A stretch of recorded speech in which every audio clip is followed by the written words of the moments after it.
The Georgia High School Association and Sportlespace present High School Playoff Soccer. We are here at the home of the Sprayberry Yellow Jackets. Brian Zwerner and Jessica Sharman. Jessica, we're excited to have you here for playoff soccer at the home of the Sprayberry Yellow Jackets. Thank you very much. I'm excited to be here. It's set to be an exciting first round of the playoffs today. We've got two very strong teams. Sprayberry unbeaten at home. Alexander coming off that wonderful 8-1 victory against Langston Hughes. And what do you predict for today, Brian? It's going to be a great match. Sprayberry has not been to the playoffs since 2005. Coach Wessner told us this is just the fifth trip in school history, with the rest of them coming in the 1980s. So it should be a big night. Tonight's game is brought to you by Sportlespace and the Georgia High School Association. The Georgia High School Association is a voluntary, nonprofit organization composed of over 450 public and private high schools. The GHSA administers regulations for region and state competition in 16 sports and 2 activities. Founded in 1908, the GHSA strives to promote good sportsmanship, participant safety, and fair play amongst its member schools. For more information, visit ghsa.net. Follow GHSA on Twitter, Facebook, Instagram, and at official GHSA. The Georgia High School Association would like to thank its corporate partners for their valuable support of high school athletics and activities. The Georgia Farm Bureau Insurance, Georgia Electric Membership Corporation, Technical College System of Georgia, Gatorade, Wilson, EasyGo, the Atlanta Hawks, Mizuno, Sports Medicine South, Atlanta Track Club, NFHS Network, Georgia Army National Guard, Regions Bank, and the Georgia Public Broadcasting. Tonight's game is brought to you by Sportlespace. Sportlespace connects communities through youth sports. And we are about 7 minutes away from the start, Jessica, and it should be a doozy out here. The crowds are starting to pile in. I'm even hearing the cowbells out here. Exactly. There's a good atmosphere. It's a Wednesday evening. They're attracting a lot of fans ready for this first round playoff. Sprayberry, of course, with the home advantage, as we mentioned previously, 8-0 at home, unbeaten. So that, in my mind, would give them that home advantage and a little bit giving them the favorites. Alexander have a challenge coming here today. Yeah, the Cougars have been only average away from home. 4-3 overall away from home. Came in third in their region. And both of these teams have pretty similar records when it comes to putting up points and stopping them. They both score about 3.5 goals a game. The Cougars with a stingier defense, only giving up 16 goals in 16 games. So the defense has been key for the Cougars all season. Yellow Jackets not much behind, only giving up 1.5 goals. So both of these teams scoring about 3 and giving up 1 and change. So we'll see who's able to do the damage early in this match. But speaking from a little bit of experience here, in a playoff game, you know, it's a little bit different. You can't really look at records or past results, because when it comes to the playoffs, anything goes. These guys are going to be absolutely pumped because they know they have to win tonight or the season is over for them. All of the seniors out in the field, this could be their last ever high school game. For some of them not going to play in college, it could be their last real competitive soccer game. So that means, you know, there's that extra motivation to really give on a performance. Some of the key performers we'll be watching tonight. The leading goal scorer for the Cougars, number 16, Reese Ward. And other scorers to watch for, Arturo Valdez wearing number 15 tonight, and Jarius Green with number 6. He scored 9 and 8 goals respectively. When we look over to the Sprayberry squad, the action has been coming from Encarnacion. He's got 15 goals in the season and 11 assists. He's their leading playmaker out there. Multiple college interests, we heard from Coach Wessner. Really turned it on. He said, Coach Wessner told us as a sophomore he didn't have this kind of impact. Comes out here for his junior season, and he's leading this team to the playoffs. Exactly, and as a goalkeeper myself, I've got to point out some of those goalkeepers out there because, you know, that could be the difference between a win and a loss today. So we've got S. Politivov in goal, and he's going to be wearing 00 today. He's made an incredible 68 saves. And as you was mentioning earlier, they haven't conceded many goals this season, so they'll be looking for a big game out there by the sophomore. And in goal for the Alexander Cougars, it's going to be Nick Collado wearing number 1. 48 saves this season. That's still a high number of saves, and that really speaks for the defense in front of him. The less saves he has to make, the better the defenders are in front of him. Yeah, Coach Wessner told us with the Sprayberry Yellow Jackets to watch out for the freshmen. You've got number 6 out there, their freshman leader. He is the leading assist man in the state, and only a freshman. That's Jackson Bates, striker. He has been the guy who's made the offense go 12 assists, 7 goals for him. And also take a good look out for Parker White. He's a captain, but only a freshman, and midfielder who also keys some of the offense as well. Those are some players to watch for from the Yellow Jackets. Now, what I'd like to look at is the past games and the games that they're coming off of. We mentioned earlier that Alexander came off a massive 8-1 victory against Langston Hughes. Langston Hughes, of course, topping their region, but you have to look at the team that Langston Hughes were playing on that field, and we kind of question whether they were playing their strongest numbers out there. But of course, Alexander are going to be boosted by an 8-1 victory, but it's whether it works against them, and potentially they might get complacent in this game. Yeah, both teams come in with 3-game win streaks. Alexander beat Langston Hughes 8-1, Jessica, as you said. Central 3-0 and LaGrange 1-0. Sprayberry comes in with 3 wins in a row as well, having beaten Cherokee by a score of 2-1, Osborne 4-1, and North Cobb in a 1-0 victory. So both of these teams are coming in hot into the playoffs. We've got just about 3 minutes left here. We should have player introductions and the walkout coming here in a moment. Looks like the teams are heading over to the benches and getting ready. It'll be Alexander in the red and white, and it looks like we're going to have Sprayberry probably in the black and gold. Though they're still wearing those T-shirts, so we haven't seen what's underneath those just yet. We don't know yet, but we know it's not going to be red, that's for sure. Coach out there just getting their last little bits of information out to their team, and those boys need to be listening because those coaches have probably done pre-game research on who to look out for, just as we have, and that information could be the difference between a win, a loss that would keep them out of the playoffs, or a tie in overtime over here today. On the defensive side for the Cougars, we've been told to keep an eye on one, Jose Ochoa. He controls the midfield and the action for them, and their back line keyed off by Freddie Collada and Kent Appia. Side back and center backs for the defense. This defense has been stingy for the Cougars, giving up only 1 goal a game, 16 goals all season, and comes in red hot, only having given up 1 goal across the last 3 games. So we will see which team can get the early advance here and get something going. Alexander made the playoffs last year, lost in the first round to Alpharetta. They were the number 1 seed in their region, came in 10-8-1 last year to the playoffs. Have a little bit of a better record this year at 10-5-1.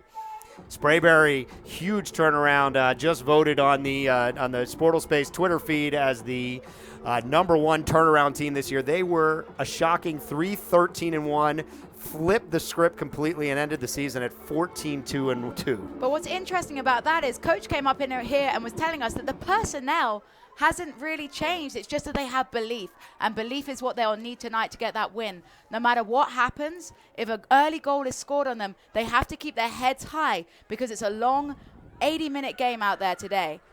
Now looking up to the sky, it looks like pretty perfect conditions. It's nice and cool out there today, so I know these players are going to be able to run themselves into the ground tonight. Maybe a storm looking up there, though. Let's hope that holds out for us, right? Absolutely. We're safe up here in the press box, but it would get good and wet out here.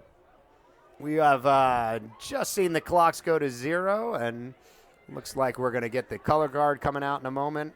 Possibly player introductions first here. There's a good atmosphere actually building out here in front of us. If you're listening to us, obviously you haven't made it out there today, and we'll stop as the players walk out onto the field, ready for tonight's playoff game. You got the Sprayberry Yellow Jackets coming out in white with the black lettering, and Alexander Cougars in red.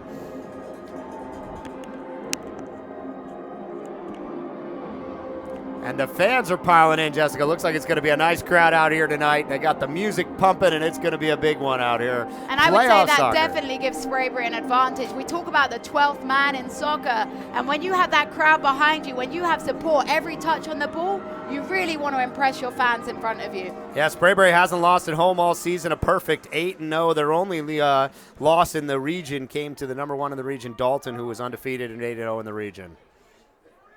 And we are going to pause for a moment for the national anthem.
And national anthem is wrapped up, and it looks like we're going to get player introductions out there at the middle of the pitch.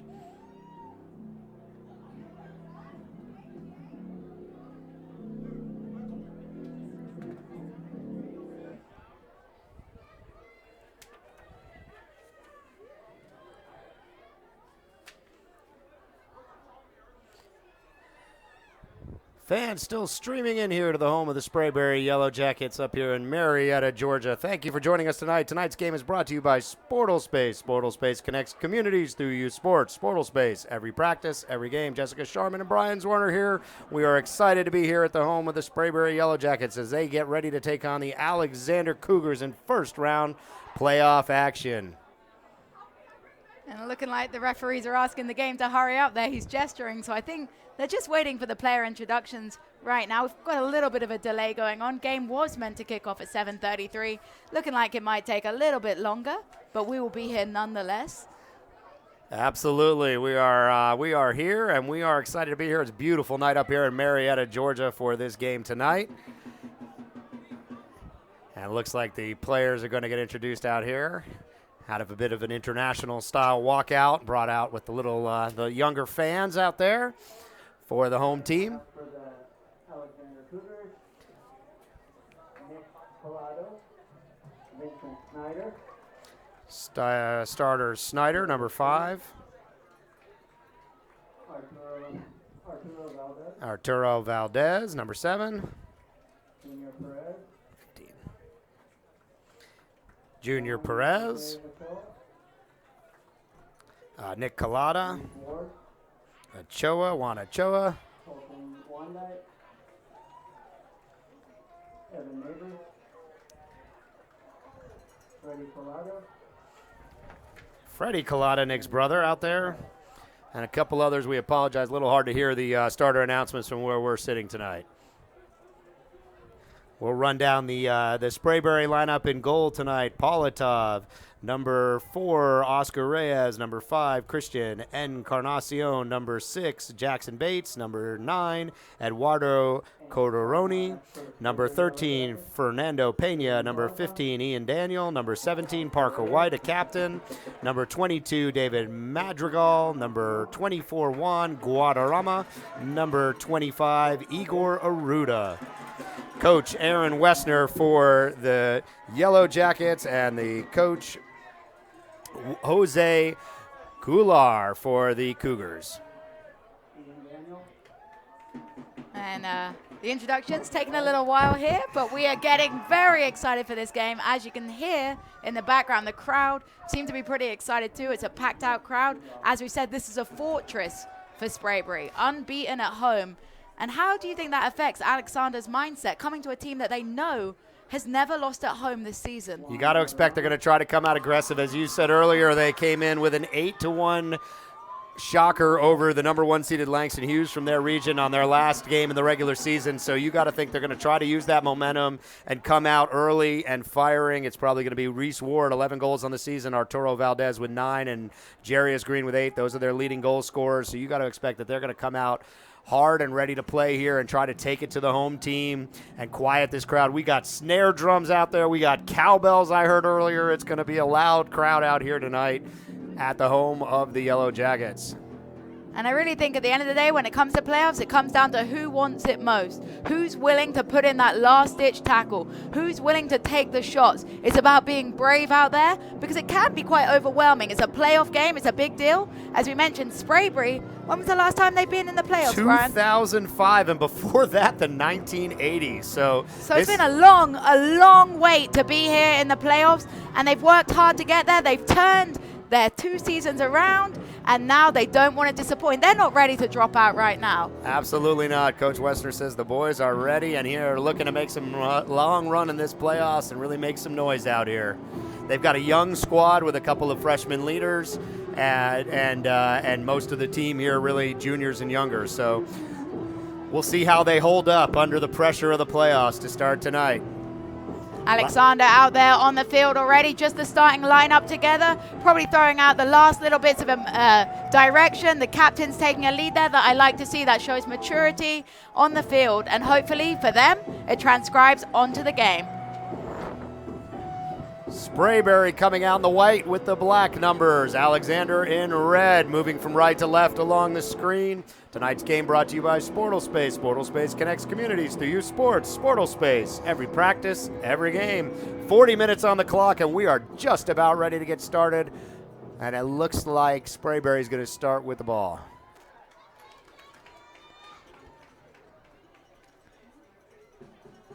Yeah, fans still filing in here. Seeing a nice crowd coming out for both squads, but I see a lot more black and gold out there than red, that's for sure.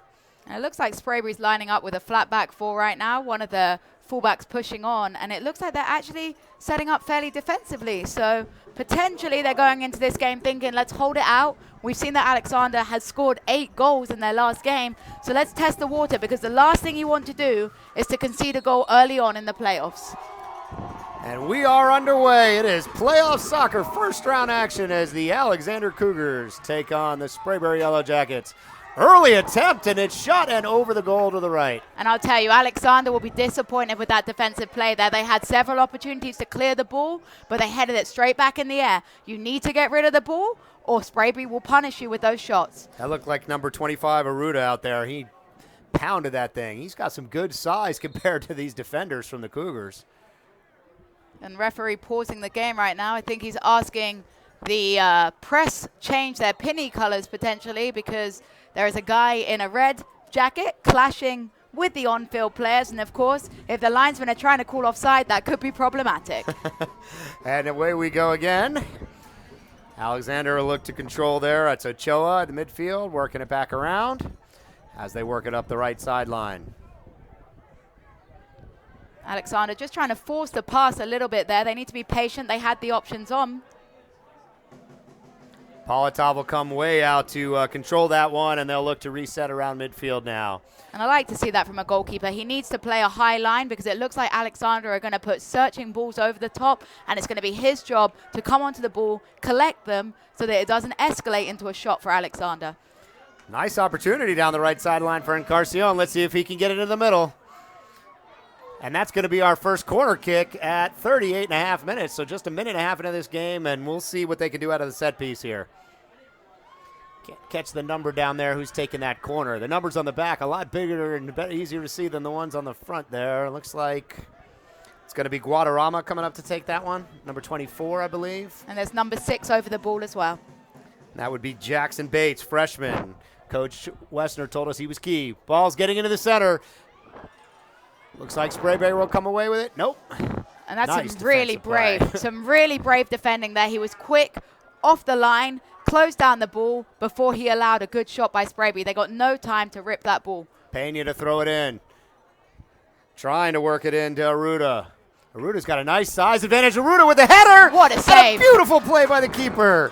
But it's still alive. Aruda fires it, and we got a goal at the 37.5 mark. And what a finish that was. And what I love from the Sprayberry team there is their persistence. The goalkeeper pulled off a magnificent save. Nick Collada with a great save, but Sprayberry weren't going to stand by and admire. Instead, they pounced on the rebound. It's a great finish. And the goalkeeper's frustrated there because his defense should have cleared the ball. But instead, Sprayberry capitalized with a great finish. Yeah, Aruda's got great size in there, bigger than almost all the defenders, and he's been aggressive here. That's his second shot, and the first one finds the back of the net at 37-32 here in the first. And Brian, the only word for that is a dream start. Sprayberry with the dream start. Could they have imagined anything better than going 1-up with less than 3 minutes into the game? And with their defense, 1 goal may just be enough. Alexander's going to have to come back aggressive and really try to set the tone here, show that they're in this to fight and that they have the ability to keep the pressure on the Yellow Jackets. Definitely. Alexander needs, as we mentioned earlier, you can't drop your head at this point. There's a long, long time left in this game, and they have chances. They're 1-0 down, but now it's about how you react, how you respond. Can they respond positively? Good opportunity for them here. They'll have the throw in on the far sideline. Alexander in red trying to set up the offense here. Looks like Italiano to throw in on the far sideline. Let's see if he can get it into the middle. He's got his goal scorers out there. And that is a nice play by the keeper coming up, Politov, to just take control of that one and get the ball moving down the far sideline here. And I appreciate what he was looking there with the distribution. He's looking for the fast break, and it might actually pull off here. Aruda trying to work it forward again. Looks like Cougars will take control here. No, ball's bouncing around. And it's scrappy play here. I'm surprised that wasn't a free kick called there, but Alexander will capitalize on it. It's Ward working it down the left side, trying to center, and it goes right to Politov, and he makes the easy save. And I'll tell you, Politov so far has been very calm. He's a young guy, sophomore out there on the field, and he's showing a lot of maturity with his handling there. Some strong saves. Yeah, stayed at home and just kind of waited for Ward to run out of space, and he did. And it was an easy save for him there. Let's see if Alexander can mount an attack here. Trying to work it up the near sideline is Perez. Perez has got a little bit of room. Let's see if Perez can get it into the middle. He's got an opportunity if they can stay on side here. And that ball's bouncing around. Valdez will try to get to it. Oh, on the far sideline now. Alexander looking for the long ball. I think that may be what they're aiming for all day, but that's a break outside the box and some great defending by Sprayberry. Sometimes it's got to be ugly. You can't play out the back all the time, and that was a good clearance by number 15 out there, Ian Daniel. Throwing on the far sideline for Alexander. They'll try to center. Politov's going to come way out of goal again, and he's been aggressive at coming out after these balls. He's not staying back and waiting for it there. Some brave goalkeeping out there, and I see he's got his leggings on for a reason because I know firsthand how painful that turf can be out there. So some brave goalkeeping from Politov, and it's just what Sprayberry needs. You've got to start from the defense, and if you've got a confident goalkeeper out there, then your defense play confidently, and so on and so forth. Perez works it up to Valdez. Valdez playing in number 15, not his normal number, so keep an eye on Arturo Valdez, number 15. But another good opportunity here for the Jackets, bringing it up the right sideline. No good. And that's Perez here. Bouncing around, and the Jackets look like they're going to take control. And that is Coderoni. Coderoni, 9 goals, and the highlight of the season, a bicycle kick that Coach Wessner showed us before the game. Pretty impressive stuff. Looks like it's going to be throw in on the near sideline here for the Jackets. And that is Encarnacion, 15 goals, their leading goal scorer on the season. But the early goal at the 37-32 mark from Aruda, number 25. And I think that throw-in's going to be one to watch. Encarnacion's got a pretty long throw-in, and if Alexander don't meet that ball bravely and come meet the ball, it's going to skip over the top, and Sprayberry will have an offensive chance. Yeah, Collada came out of goal nicely there and took control of that one. Let's see if they can mount some offense now. That's Ochoa trying to push the action, trying to sneak it through, and that's going to be out of bounds. It's going to be Cougars ball. 33-20 left. Early goal here by Aruda at the 37-32 mark. Right at the beginning of the game. An aggressive play that came in. They missed the corner kick, went out the far sideline, and they went right back to work, and the bouncing ball in front of the net went to Aruda. And he'll be disappointed. He's just headed that out of bounds for a corner. Giving away corners that easily is allowing and inviting Alexander the opportunity for chances. So defensively, Sprayberry need to work on clearing it out for a throw-in rather than a corner. It's basic stuff. Looks like, I believe we're going to have Valdez taking that on the far side. He's being joined over there by number 14. Ochoa. Ochoa is going to come out. The two of them taking a look at it, sizing up. 32-30 left here. They're going to try to advance to the middle. The ball gets caught up, and it'll be another corner kick again. And they were trying the short corner there. It was a nice idea, but that was some great defending by Fernando Pena over there on the left back side. And it's very smart defending there technically by Sprayberry. They know they've got the short corner option, and they've sent a defender to stop him penetrating.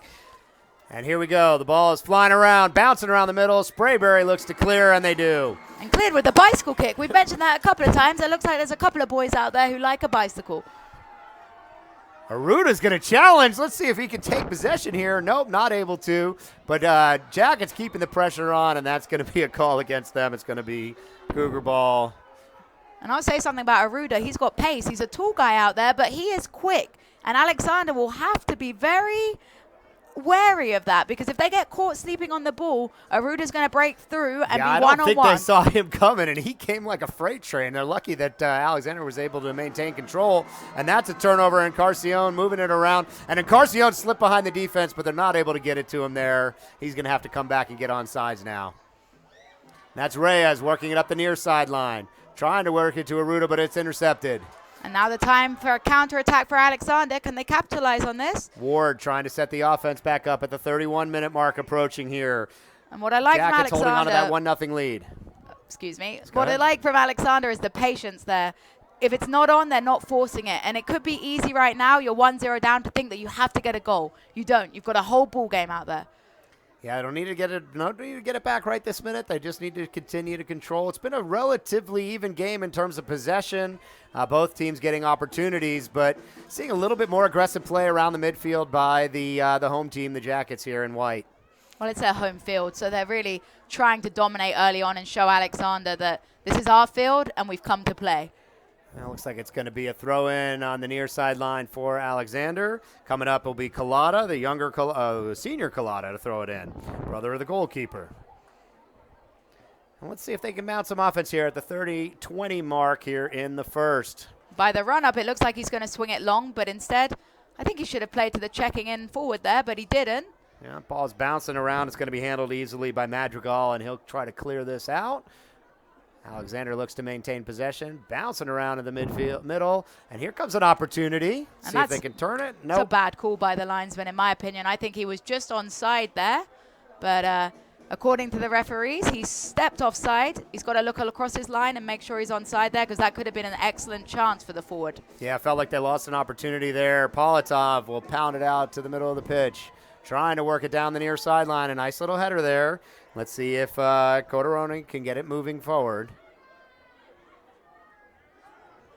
Coderoni will swing it back out, and looks like the defense is going to press up a little bit here. Sprayberry sensing an opportunity, trying to get it to Encarnacion. Not there. Ruda unable to get possession.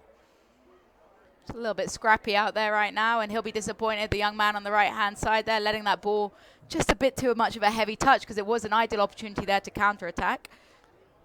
Sprayberry working along the far sideline, but they went out of bounds with it. It's going to be Alexander Ball on the far sideline with the throw-in as we approach 21 minutes. Sprayberry holding on to this 1-0 lead. They scored 2.5 minutes into this game on a goal by Aruda, one of their top goal scorers. Coming in for Alexander, number 4. But I would say you really want to not take your foot off the gas right now. It might be easy to sit back on that 1-0 lead, but so much can change, and one goal can happen in the blink of the eye. So Sprayberry really need to try and get on that scoreboard and get another goal so they're a little bit more comfortable. Alexander bringing in a freshman striker, Gio Marcia, on the near side, number 4. Just checked into the game on our side, near sideline here. Nice little opportunity for Alexander, but they're going to lose possession, it looks like. Oh, yep, going to be Jackets ball going from left to right on your screen. Jackets in white, taking on the Alexander Cougars in red. And it's turned over again by Sprayberry. They've just got to take a little bit better control over the possession. They're getting chances, but they're trying to force the most delicate passes, and sometimes it's better just to keep possession. It's a long game out there. You have to make the ball do the work. The more you turn the ball over, the more you have to run, and it's going to be a long 80 minutes if you keep turning the ball over and you have to chase. And that's kicked out of bounds by Guadarrama, and Alexander will throw in here. Let's see if they take a little bit more aggressive opportunity. They really haven't been able to turn the ball and make Politov work here early, so this should be a good chance for them to set up. Still not pulling their defense up too much. You got 4 or 5 defenders and midfielders back and not really in the play there. So Alexander seems content to play a more conservative style, even though they're down 1-0. They're not pressing. They're not rushing. They don't seem to be under any kind of pressure to do anything right now. I think that deep back line is showing that they feel a little bit timid around the forward line of Sprayberry. So that deep back line is a big compliment to the Sprayberry forwards. Alexander not wanting to be caught one-on-one, particularly as they have pace up there. So I think they're overloading in numbers. They've let in an early goal, and potentially that's sort of affected them negatively, because if they don't push forward, they're not going to have a chance to score. Yeah, we've seen Aruda and Encarnacion for the Jackets really put the pressure on the defense. So not necessarily a problem if Alexander wants to lay back a little bit and make sure they've got the right personnel where they need to be. Because if not, they're going to put a lot of pressure on Collada. And honestly, I think that the coach at halftime may have a little bit of a discussion with one of his defenders and potentially have someone mark Aruda, because he's a danger man out there. We saw him have a chance within the first minute of the game, and then he scored his goal. So Alexander cannot go to sleep on Aruda, or he will punish them. Yeah, Valdez gets possession there at the middle of the pitch. Oh, there's Encarnacion with the steal. He's going to try to get this to Arruda. Arruda and Encarnacion trying to work together. Nice defensive play by Valdez. Definitely. He was double teamed there. There wasn't much Arruda could do. He was 2-on-1. He tried to use his strength, but you can't outfight two defenders. Daniel trying to clear it. A little bit of a slip there. I think he would have wished he'd stayed on his feet, that's for sure. And there's another long pass, and here comes Encarnacion again, working up there. He's got Arruda ahead of him. He'll try to turn this one. Let's see if he can get something on it. Beautiful pass to Encarnacion. He'll try to make something out of this one here. He should get a shot at the goal, swinging and curving, and that one's going to go left and away.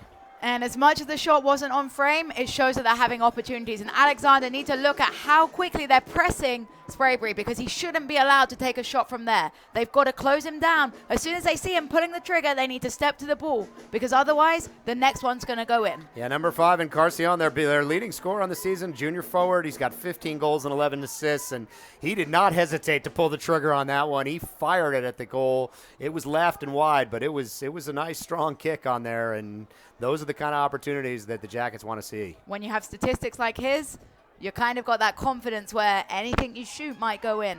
And he's been quick down this near sideline. He's been a problem for the defenders. It's been Encarnacion with the speed down the near sideline, and Arruda controlling the middle of the pitch on the offensive side. Looks like the Cougars will take possession here as we go under 25 minutes remaining. Jackets holding on to a 1-0 lead that came very early in this game. The middle of the field has really been controlled better by Sprayberry, it feels like. Once Alexander gets it moving on the sidelines, they've got better opportunities. Well, what I like seeing from Sprayberry is the fact they're trying to make the field big when they have possession. You see number 5, who's that number? Encarnacion. Encarnacion is pulling his defender wide and making the field big. And even if he doesn't get the ball on that right-hand touchline, it leaves all the space in the center of the field for Arruda. So it's great tactical play, and they're holding their positions well. Yeah, I apologize for that. It's Encarnacion. Sorry about that. Apologize to you, Christian. We're doing our best. Nice play up the far sideline. Alexander will try to punch it back out to the middle. And it looks like it's going to be out of bounds on the Cougars. Jackets will try to get this offense rolling again. Battling with 2 defenders, and they're going to call that one. That was a great first touch. He turned into trouble. Unfortunately, he was awarded with the foul. His strength pulled that foul in favor of him. Yeah, I think they're going to look to try to get this thing in the middle to Arruda. That's been the play off of most of these types of opportunities. He's got the size advantage. He's a strong player. He seems to be handling the defenders well. Centering in the middle. Alexander punches it out. And that was better defending by Alexander. We mentioned earlier for the goal, we felt like they could have cleared the ball quicker, and it looks like they're learning from that because that was an excellent defensive clearance. But they've got to stop giving away soft fouls because you're allowing Sprayberry the opportunity to deliver crosses in. This just 20 yards out, 20, 30 yards out, and it's a dangerous opportunity here for the Jackets. Oscar Reyes, the junior defender, to set this one up. And they look like they got something going. We're going to see a bunch of players moving toward it. Do you think he'll fire this one right at the goal? Well, Reyes is a lefty, and it's in swinging. So I think this might be trying to drill the ball in between the goalkeeper and the defensive line. And I called right it. Right in there. That's it. And that's why we've got Jessa Jarman on the booth with us up here. She had the right call there, but fortunately Nick Collada was ready and able to turn that one away. It was a great goalkeeping play. He's got to be brave out there, and if he doesn't come for that ball, it's a free header for Sprayberry. Nice. Almost threaded the needle with that one. They had a good opportunity to try to sneak the ball through, but the Jackets get possession, and they've got numbers here. Alexander scrapping, but Arruda is going to come up with this one, and if he can find a way to get this forward, they've got a good opportunity. And that's a perfect pass with the outside of his foot there. Exquisite. Sprayberry with numbers, but Alexander have done well to track back. Alexander clears it out, but it's going to be Sprayberry ball to throw in as we approach 22 minutes remaining here in the first. But the trouble Alexander are going to find when they drop 10 players behind the field and try and clear the ball long is they have no target up there. They have one player with 3 Sprayberry defenders around them, so they're never going to regain possession if they try and clear it long when they've got all their defensive line back. And Alexander's played kind of conservative so far early going, only sending a few players up the pitch to try to make offensive opportunities, and they haven't really had a chance to challenge Politov yet. And I think what we'll see is the longer it remains 1-0 or the longer they trail for, the more bravery we will see from them, because as the time runs out, they're going to know that now we have to score a goal. Yeah, Ward with a nice play to take possession, and he'll try to work it back around and try to set up this offense, continuing to keep most of their defense back and even the midfield. That was a good lucky play there for the Cougars because that could have been turned into offense quick. That was a dangerous pass there. But Reese Ward I've been very impressed with for the Cougars. He's been really controlling the ball well in the midfield. And as much as Sprayberry dominated, anytime Ward gets a touch on the ball, I feel like he calms down the nerves of the Cougars. Yeah, and Ward over there pressing the action gets the ball to go out of bounds off the Sprayberry. And there is Colada firing in at the keeper, and an easy stop again for Politov. He hasn't had to work at all yet. Well, you say that was easy, but in my opinion as a goalkeeper, yes, you'd expect him to save it, but it took a mean bounce off that turf, and I think that's what we have to look out today. Turf can make the ball move very awkwardly, and what was smart is he had his eye on the ball at all times. You'd expect him to save it, but I still think that was a good save. Spoken like a keeper. I understand. She's going to protect you guys out there all night, Mr. Colada and Politov. She's on your side, no doubt about it. Jackets will look to turn the offense as we approach 20 minutes, halfway through the first half now. And this one's going to go, oh, beautiful move. Let's see if he can center it. Trying to work it around in the middle. Good opportunity. Here comes Aruda. Aruda's going to try to turn this one around. And Cougars have a chance here if they want to press it. They've got numbers here. It's 3-on-3 right now. They have to take a chance here, Alexander, and that was wasted. Ward unable to maintain possession. Very nice defensive play, but look out. Here comes Encarnacion down the far sideline, and he is not able to catch up to that one. Not quite quick enough, but that was end-to-end play, and Alexander with their first real look going forward. I think that was number 18, Manaho, that turned over the ball there, and he'll be disappointed with that because that could have been a real chance for Alexander. Just tried to force the intricate pass through, and I think he should have just kept running for a little bit longer. Yeah, we're seeing some good action here as we get halfway through the first half. And they're going to just head that one back to Politov and let him reset the action. Nice to see the Cougars finding opportunities. They're not bringing their whole midfield into the front section, but they are at least trying to get something going. We'll call it conservative attacking there. I'll take it. And he came on from an offside position. He started offside, tried to run back on, and that was a little bit lazy by the forward there. He's got to try and get onside. And that's Green, senior player for the Cougars, unable to get back where he needed to, and the Jackets will look to set up the offense. You got the Sprayberry Yellow Jackets in white, Alexander Cougars in red. This is an interesting opportunity. Nope, going to easily be cleared by the defense. Back out to the middle of the pitch. Working around is Reyes. And sloppy. Yeah, turned it over there. Sloppy by Sprayberry. And there was Ward. You've said his name a number of times. He's been opportunistic. Politov coming way out. That ball's bouncing toward the net. What a finish! Going in. What a finish. That was an incredible finish.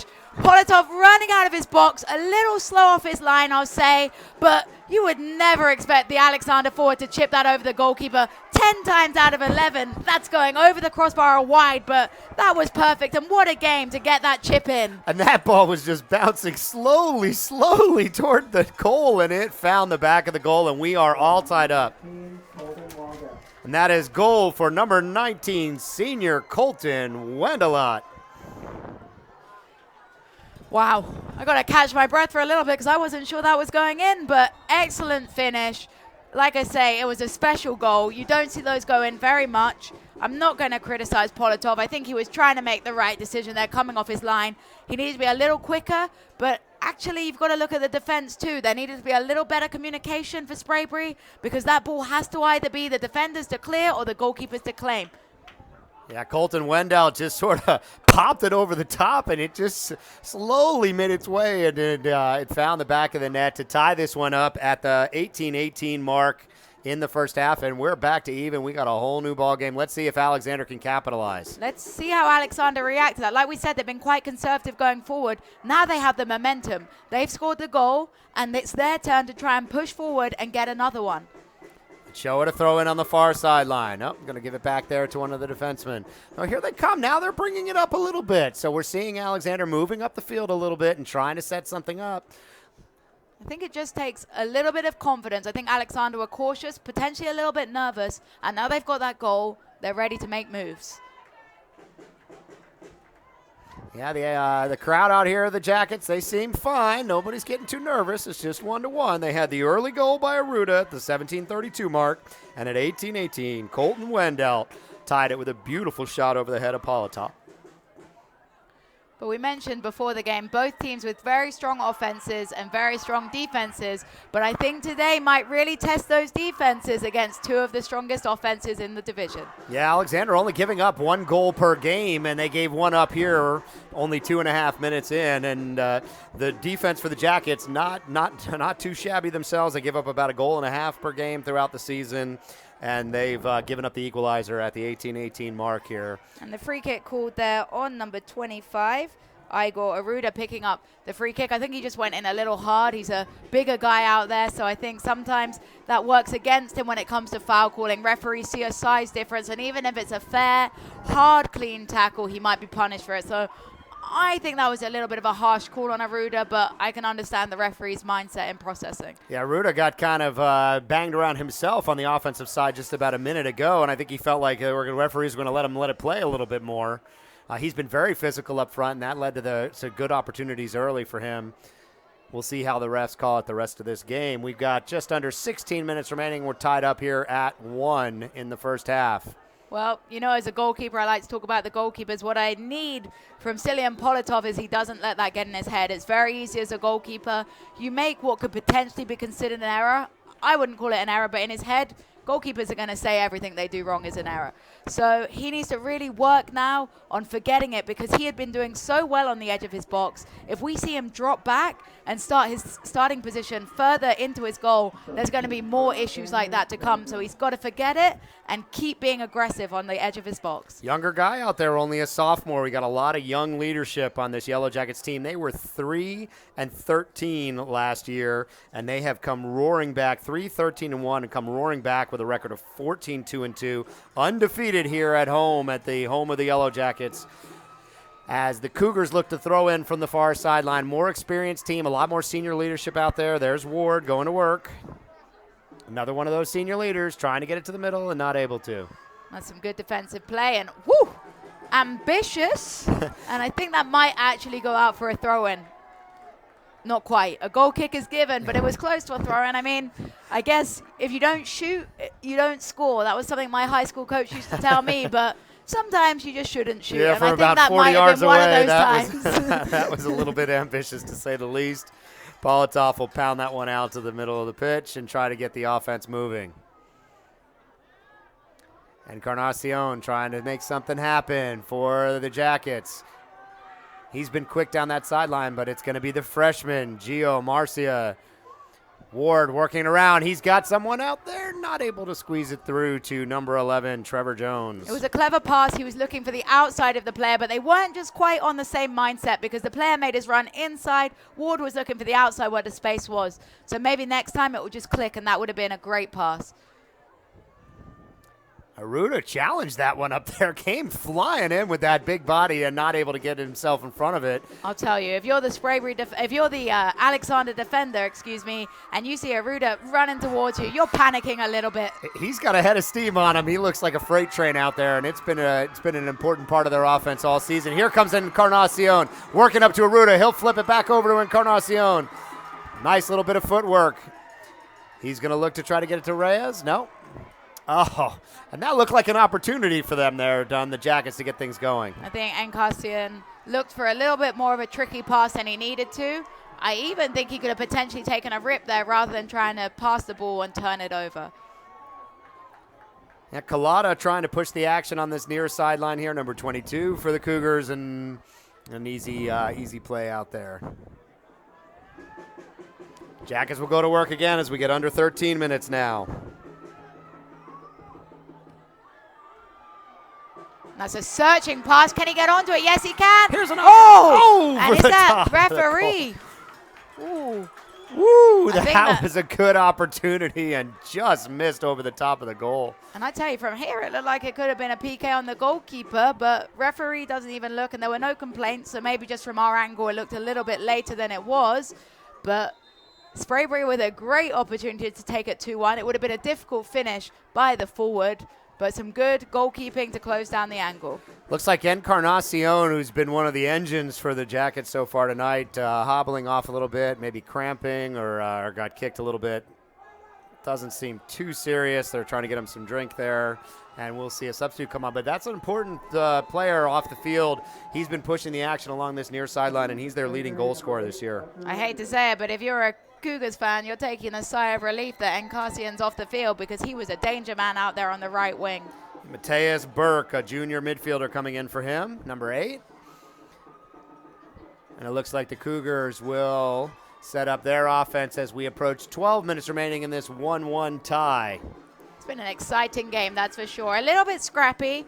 I think both coaches at halftime will probably be telling their players they've got to be more controlled in the midfield. It's a lot of turnovers. I wouldn't want to see the numbers of turnovers. And that one's going to go out the back and will be a goal kick. No chance for the Cougars to turn that one into something. And coming up on 11 minutes, if you're Coach Wessner for the Jackets, how are you feeling about the action so far tonight? I'm feeling happy with our start. A little bit disappointing about the middle. I think that Coach will be saying that you shouldn't have taken your foot off the gas, guys. I think that when you're up and you have the motivation, you should have taken those chances. There are a couple of chances where the goalie made a good save, and, you know, you've got to capitalize on the momentum when you have it, and now you've let Alexander back in the game. Alexander's got numbers here. If they can keep pressing through the middle, he's a lot of contact, Dangerous and there's foul. the call. Dangerous foul. Whew. Wanted Shoa down there out then around the 30-yard line, and Cougars will go on the offense. Is he pulling a card out there? Ian Daniel picked up a yellow card there, so does he have to go off the field? Is that a rule I don't know about in high school soccer? Looks like it. He is coming off. Ian Daniel with the yellow card, number 15 for the Jackets. And this is a great opportunity now. I'm not for going to the encourage Cougars. foul play, but I think it was a clever foul by Daniel, a professional foul. They were breaking 3-on-2. Sprayberry would have been overloaded in the offense, and I think picking up that yellow might have been worth it. It's better to get a yellow than concede a goal. I'm not encouraging foul play, but as a soccer player myself, I feel like that was a smart Yeah, that's move. earned him a seat on the bench. So this will be the Cougars setting up the offense now as we just dip under 11 minutes. Here Jessica goes Charman Collada learning trying to high get it school going. soccer rules. Ooh. And that one will float over the top of the goal, and I'm all for taking shots when they're there, but I think the Cougars should have tried to set something up there. I think that was a wasted effort, Brian. I agree with you. I think that you've brought your big men forward from defense, and if I'm a defender that's run 40 yards to get up in that box, I'm going to be a little frustrated that you didn't give me a delivery. Burke unable to control it along this sideline. He's in on a critical substitution here. We still see Encarnacion on the bench, number 5. He's walking it around. Looks like it might be a little bit of cramping. He's been running hard all night. He's been putting pressure on the defense, and he's working with the trainers right now. Speaking of fluids. pressure on the defense, we see Aruda pummeling through. Seems to be his favorite type of run. And that one's bouncing around. Not sure who's going to take possession here. Whoa. And away comes Wandell. Oh, no, look out. It's wide open. And there's the goal. Oh, Politov gambled again. He came all the way out of the net. And there's the second opportunity that he's given them right to the Cougars with 9:59 left. I defended him on the first one, but that one, I have to say, might have been an error by the sophomore goalkeeper there. I think he came where the ball wasn't his, and he had no right to come win that ball. It wasn't in his area. And I think that he might have let the first one get to his head a little bit because he's handed Alexander a goal there. And Sprayberry really need to react now. They've got 10 minutes left in the half. It's their first time they've been losing during the game. And they've really got to do better now. But the most important thing right now is that they act as a team, because as a goalkeeper, he needs to be encouraged. He cannot let his head drop, because if you let your head drop, you're about to have the worst game of your career. Yeah, the worst game of his career we can't have happening at this point. And there's the senior keeper, Collada, coming out. That was Arturo Valdez, number 15, with a goal at the 9:59 mark to take the 2-1 lead. And for the second time this game, Politov gambling, coming out to try to get control, unable to get it, and a wide open net again for Well, I the feel like Cougars. Alexander have found Sprayberry's Achilles heel I'll say that. The long penetrating pass over the top.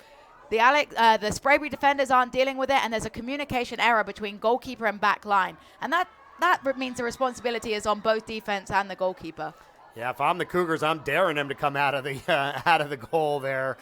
He seems more than willing to do it, and that's where the opportunities have come for Wandelt. And here we come again, over the top. Let's see what happens. And here they go again, trying to find a center, and that's going to be a corner kick at the 8:50 mark. And that was better defensive play. Guatemala there, Juan Guatemala, number 24, with a good stop. Yeah, and that's what they need. They need to be more aggressive in the back because you can't just rely on your goalkeeper. Yeah, Jarius Green putting the pressure on the defense, the senior, with a nice run up the near sideline, the 8:30 mark. Yep. And we see Christian Encarnacion coming back in the game. Critical player for them. He's been the guy putting the pressure on the defense all night long. Corner kick coming up here for the Cougars. In swinging corner, so it's going to be right under the goalkeeper. So we need a big play here by Politov. Bouncing around in the middle, not able to get it control. Gonna work it around to the sideline. It's gonna be a throw in. That's number 9. It's actually going to be an offside call over there. Oh. Referee, assistant there with his lineup. Again, a little bit of lazy forward play there to not get back on side, because the throw-in is far easier to defend. You pin Sprayberry in their half there, but now you give the goalkeeper an opportunity to clear the ball. Another opportunity lost. The Cougars have scored on 2 mistakes by Politov coming out of goal and just been able to find the back of empty nets both times. Sprayberry scored early in this game at the 37-32 mark. It was Aruda. We got the equalizer at 18-18 by Wandelt and the go-ahead goal by Valdez. And here comes another chance. Beautiful tackle. And they're going to try to turn this to offense. He's got Encarnacion on the near sideline if he can find him. Nice play by the younger Encarnacion, Chavez. Carlos Chavez, sophomore defender for the Jackets. But look at Alexander out there. The Cougars are a different team now that they've taken the lead. They're going forward, they're taking risks, and that's what having that 1-goal cushion kind of gives you. It gives you the confidence to go take risks and go forwards. And they've done it without really sacrificing the defense. You know, they haven't had to bring too many up. But here's a chance for the Jackets. They've got numbers. Encarnacion trying to run out on it, and Politov doesn't have to touch it. It's going to go out the back line. He's hurt. He's definitely hurt. Encarnacion holding his quad there. I think he might have strained something earlier on. He's doing lots of sprints, and I think if that had been the player that had been on the field in the first 5 minutes, he'd have caught that ball, or he'd have at least kept trying. The fact that he gave up while the ball was potentially still in his reach makes me a little concerned, and we're watching him just kind of gimping over there on the right-hand side of the field. Yeah, Coach Wessner leaving him in. He's the key player for this Jackets team. 15 goals and 11 assists, and they need him out there, but I don't think he can go right now. He's going to need another break. That's why you've got to make a coaching decision, because he may be your best player at 100%, but is he your best player at 50%? Could you bring someone on from the bench that may not be as talented, but at 100% versus 50% is a stronger option? Coach Wessner's going to have to answer that question at the half as we get under 6 minutes remaining. 2-1 lead for the Cougars. Reyes takes possession. Going to give Encarnacion another run at it, and he's not able to get there again. He's a good step slower right now. And the thing is, the Sprayberry team aren't really helping their man. They're finding him every time with the ball. You've got to notice he's not the usual player right now. He's hurt. Let's kind of give him a break and try and use the left-hand side of the field. Everything, pretty much, every play right now has gone down the right-hand side of the field for Sprayberry. They've got to switch the ball across and start attacking the left, because the right defenders had an easy game for Alexander right now. Let's test him and see what he's got. Or up the middle to Aruda. Aruda has been a big goal scorer for them all season, 12 goals, 6 assists, and he had the first goal tonight. And he's a big, strong, powerful player. Here we go. Here's the opportunity for Aruda.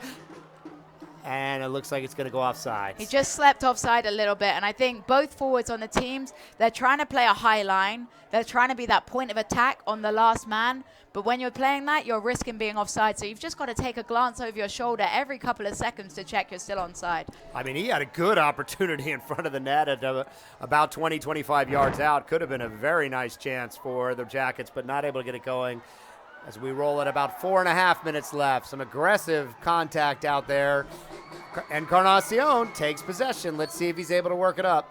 And Jessica, you've asked them to work the other sideline, but it doesn't sound like the Jackets are listening Now yet. is the Now perfect they're going. opportunity. There we go.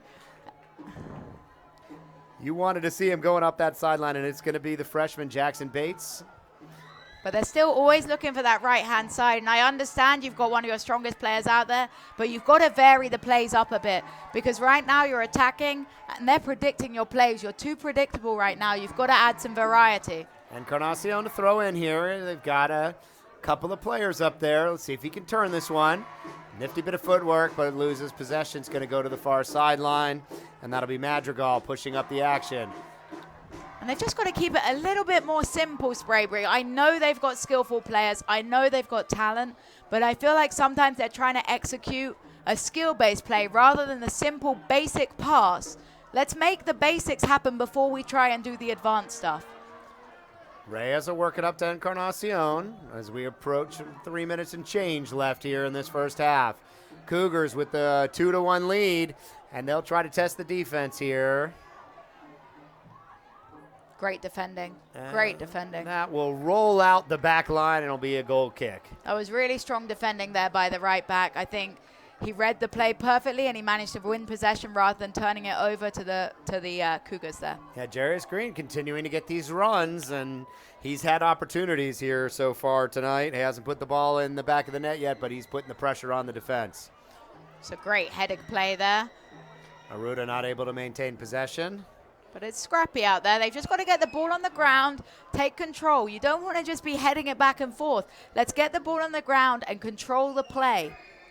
And Ruiz will try to set it up there. But look at that. The left side, vulnerable here. What can he do? Let's see if he can find Aruda in the middle. He's got Aruda there if he can center it. Oh, and just turned it over. It was a good idea. He's trying to find his man on the edge of the box, but now's the time for Alexander to counterattack. It's only 2v5, so Sprayberry should be there to defend, and that was a strong tackle. Yeah, Sprayberry with the numbers. I like seeing Alexander show the aggression still, up by 2-1, under 2 minutes remaining here in the first. But we've seen a sort of switch in play from the defensive lines. We commented on how Alexander was keeping all their men back, but now it looks like Sprayberry's being a little more defensive too. And that one will bounce right to the keeper. Gallardo will make the save and push it up here on the near sideline as we get out 1:30 remaining in this 2-1 game. Working the near sideline. Wendelt being harassed by Ruiz. Reyes. If Sprayberry could get a goal now, or whoever gets a goal now, this is the perfect time to score because you go into that half with so much more momentum that it's a perfect time. Encarnacion with a nice throw in, keeps it down the sideline. And this will be Aruda to throw. No, Encarnacion's going to throw it in again. 1 minute remaining here in this half. Critical time for the Cougars defense. And that will be out of bounds, and another throw in for Encarnacion.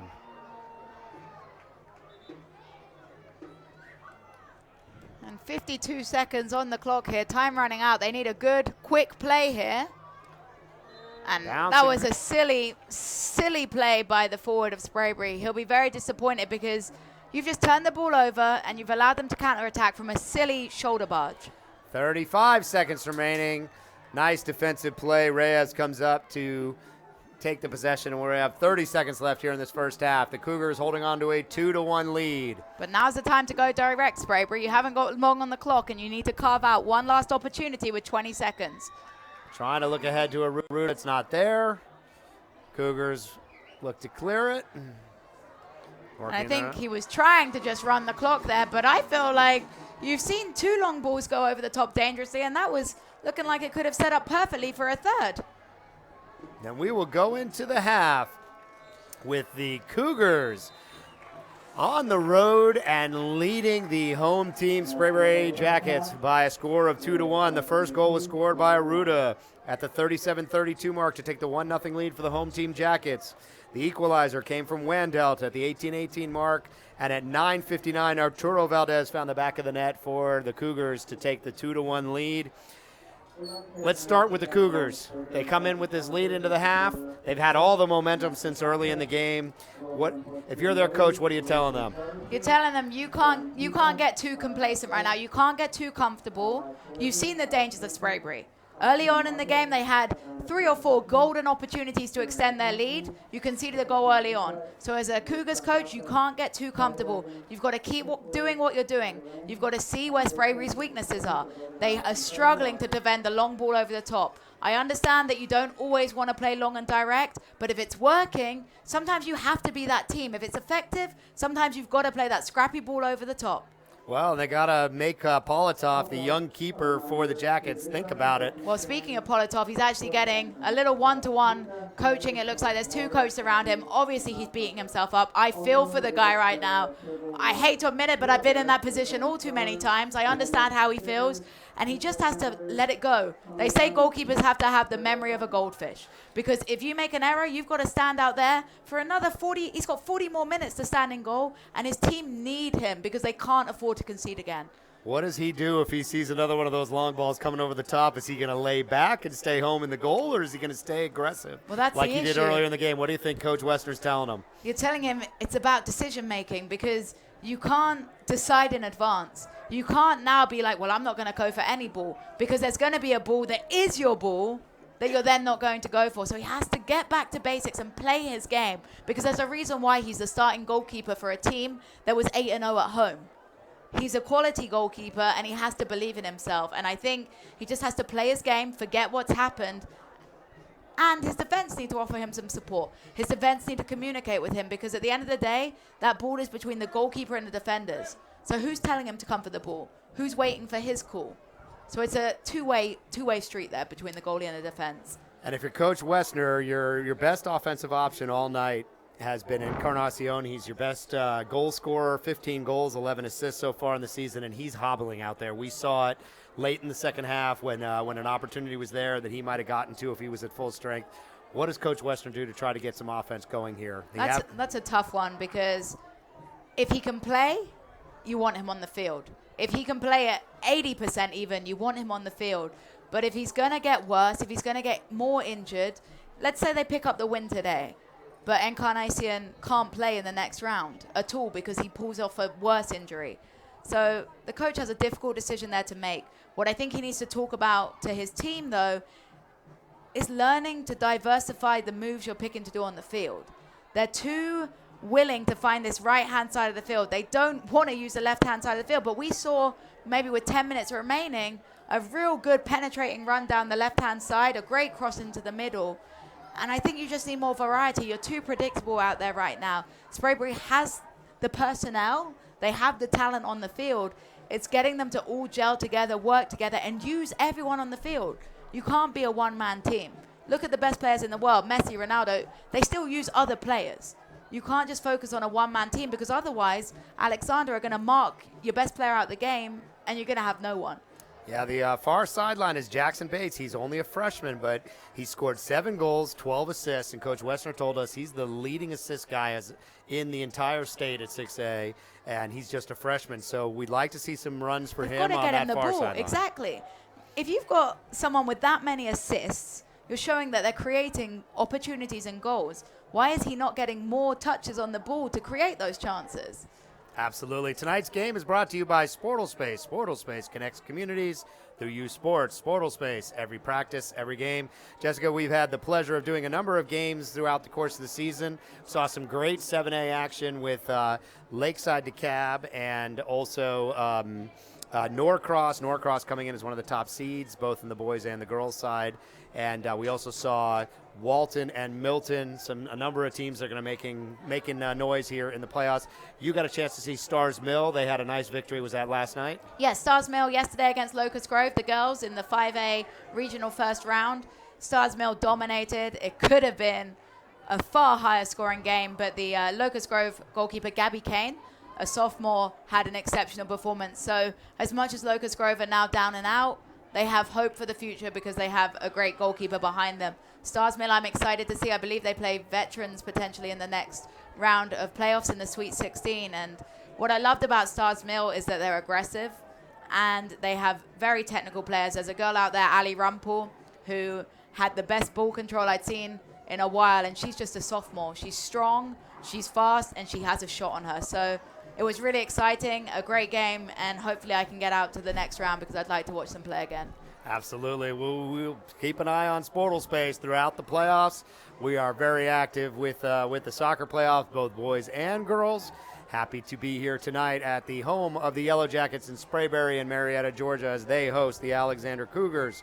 Keep an eye on the Sportal Space website on our Sportal News channel. You'll see updates not just from soccer, but also from baseball and lacrosse, boys and girls. The playoffs will be kicking off in baseball here tonight and tomorrow, and then in lacrosse next week. And we will see our team all over the state of Georgia as these playoffs roll through the next couple of weeks into the conclusion of the season.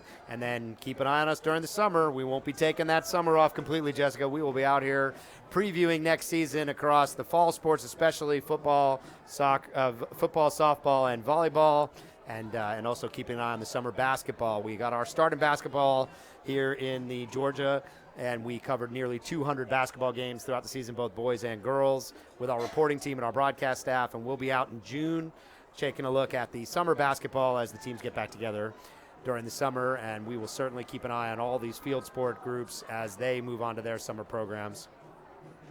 What do you think we'll see here coming up in the second half? Who's going to come out aggressive? We got about 4 minutes remaining in this half now. I think they're both going to come out strong. I think that Sprayberry's probably having the more vocal halftime discussion. I think the Sprayberry coach may be a little frustrated with his team because I think, obviously, I've never watched them play before, but based on statistics, and as much as you can't go solely on statistics, I don't think they're having as strong a game as they would have hoped. So I think that they really need to rise to the occasion. I understand that there's nerves. First time in the playoffs since 2005. That's a big weight on your shoulders representing your school.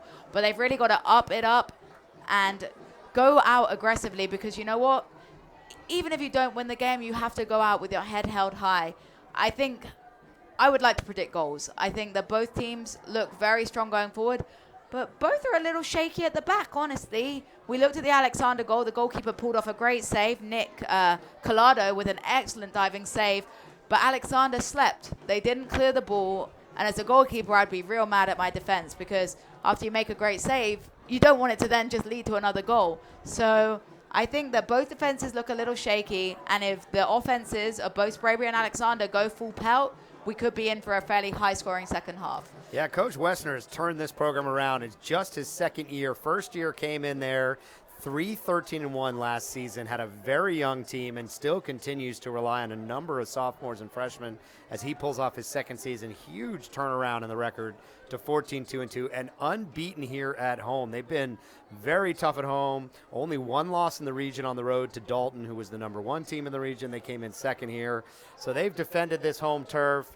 They've done a great job here. But Coach Coular's Alexander Cougars 10-5-1, and they've played well at home as well, but on the road only 4-3. So nice to see them come out aggressive, and we will see what they can do. Both these teams come in with 3-game win streaks at the end of region play and come in hot. It was early goal by Aruda at the 37-32 mark. If you're just tuning in, they took the 1-0 lead for the home team Jackets. At the 18-18 mark, we had the equalizer by Wendelt. And at 9:59, Arturo Valdez, the leading scorer for the Cougars, found the back of the net, an open net, as the keeper has been very aggressive at coming out of net. And the Cougars have been able to capitalize on that.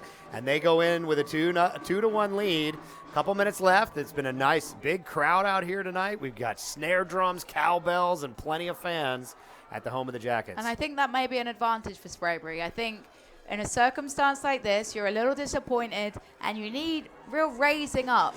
And they can turn around, they can look to their right, they can see their crowd, they can see their family, their friends, all watching, urging them on. And we hear as the players are walking onto the field now, we hear the atmosphere raise. And that is exactly what Sprayberry need right now. They need to know that other people believe in them, even if right now some of them aren't believing in themselves. They've got to, absorb some of that self-belief and go play like a team that is unbeaten at home. Absolutely. Tonight's game brought to you by Sportal Space. Sportal Space connects communities through youth sports. Sportal Space, every practice, every game. Well, it looks like the home team Jackets are back out on the field, but we have not seen the Cougars yet. Jackets in white with the black lettering, and the Cougars in red will be back out on the field at some point, Jessica, but we do not see them here. Jessica Sharman and Brian Zwerner tonight for Sportle Space. I think the coach is trying to get every second he can to infill his boys with information, but he's got to be careful because they're actually doing very well out there, Alexander, so you don't want to try and change too much. You might want to tweak one or two things, but at the end of the day, they're 2-1 up. So too many coaching points could actually be counterproductive if you fill those minds with too much. Yeah, the referees are out here on the pitch, but we've still yet to see the Cougars as there's only 20 seconds and change left here on the clock. So looking to see where they are. The team not back out here. Oh, and here they come out the far side, coming from right to left across your screen. Cougars will be working left to right. We'll see Collada back in goal. He gave up the one early goal to Ruda, and then after that, it's been all Cougars thus far. So the referee urging them to hurry up. The buzzer has gone off. They're a little delayed on the field. And we've had a lot of fun out here. I'm not in any rush to see this one go on any faster. This has been fantastic action so far tonight. Well, correct me if I'm wrong, but if Sprayberry get a goal and it remains 2-2, we'll see overtime and penalties potentially, correct? Absolutely, yeah. Two short overtime periods, and then we'd go to PKs, which we did get earlier this season when Lakeside and Norcross played. We had the girls' game go 3-3, went no scores in overtime, and we went to PKs. So I'm plenty excited to see that happen again. And we had even more excitement in the boys' game that night. Lakeside and Norcross boys were tied, and Lakeside managed the goal to win the game with 7.5 seconds left in that one. That's so we have had some heartbreaking. great action across Georgia in high school soccer so far this season. And I'll be honest, for my first outlook in Georgia high school soccer, I've been very impressed with the standard. I'm used to talking about college games, but a lot of these boys, if they keep playing how they're playing, are destined for big things in college too. And here comes an early run by the Jackets, and that one's going to get turned over. Sprayberry in white working from right to left on your screen. Alexander Cougars in red and white going from left to right. And it's high pressure early by Sprayberry. You can tell they've had a talking with, that's for sure, because they're closing down the ball as quick as they can. But Alexander breaking here with pace. Yeah, Jessica, you know who's not out there for the Jackets is number 5, Encarnacion. And that's he is not on concerning. the pitch, and they've made the change that you were talking about. Better to go with the players at full strength, even if you're putting one of your best players on the bench. And that was a dangerous break by Aruda, but he didn't seem to have the support up there. He was 1 versus 3, and he just needs his wingers to overlap a little quicker so he has a passing outlay. He had Jackson Bates on the left side with him, but wasn't able to work it over there. And it's a long ball over the top, and we see the goalkeeper backing off there, and we know why, but whether that was the right decision is another question. And I think that we may see a lot of Politov backing off onto his line in the second half. Hopefully, as a goalkeeper, it'll be successful for him, but I hate to say it, it's not the best technique to be dealing with long balls. Yeah, especially with the early aggressive play by Politov. Now he's hanging back, and he's going to have to rely on that defense to get those turnovers if he's going to do that. And that was a good opportunity for the Cougars. Worked it up the left side. That was Wandelt. He's already got 1 goal tonight, and he had a good shot at that one. Definitely. I think it was a dangerous opportunity, but it was some good defensive play by Sprayberry. And if their goalkeeper's going to be sitting back, they're going to need to be full force in the defense. And here comes the Cougars again. Well, that was definitely a shot, but it ended up being a decent cross there.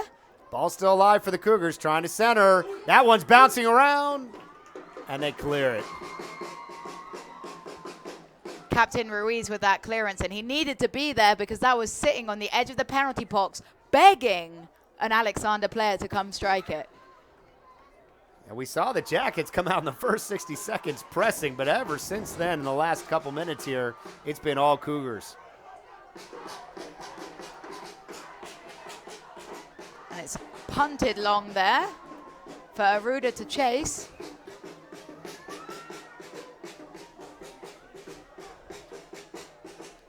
Coming up on 37 minutes remaining. They're still fighting for the ball, though, and I think that was a hard call by the referee. Well, the drummer down there is not giving it up tonight.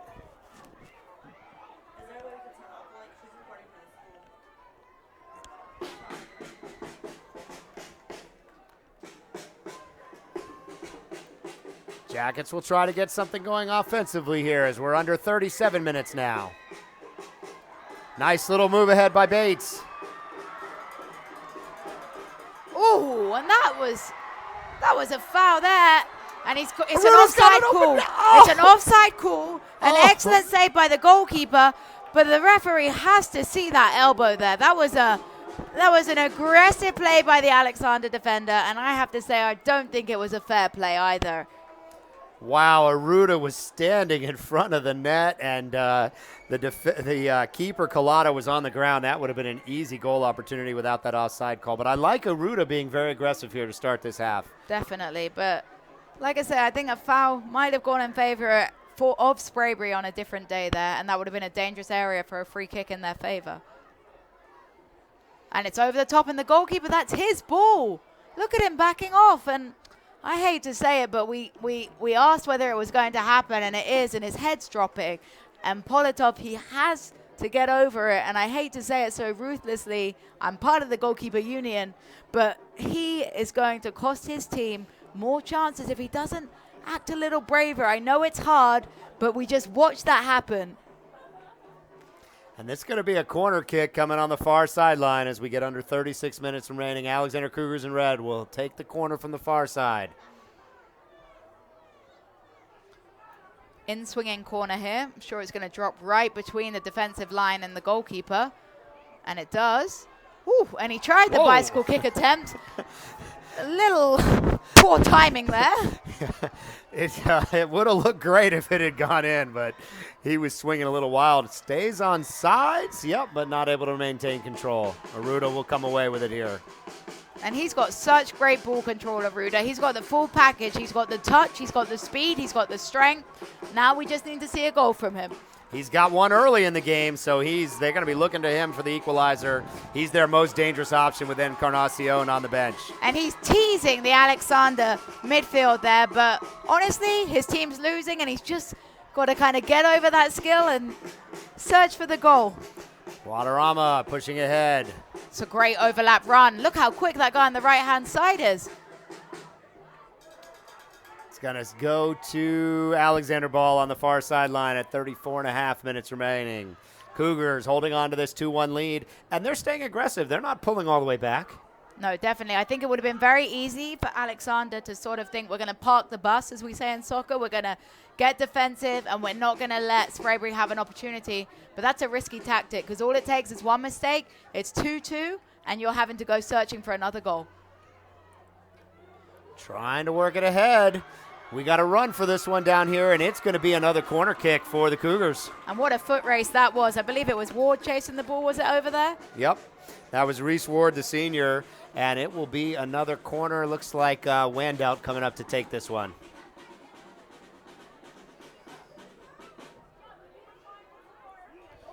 And Wandout with the excellent finish earlier on. We've seen him score one. Let's see what he's got here.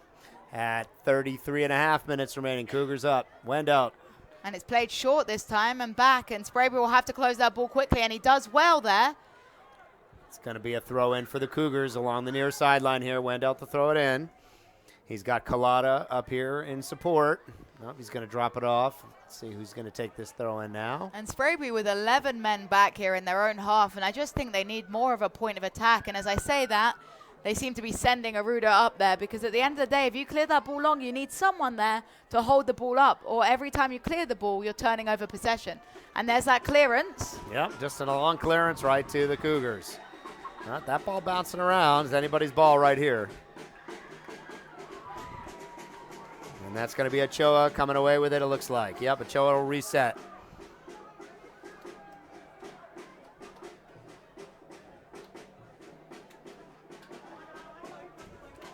Nice play by Ruiz. Take possession.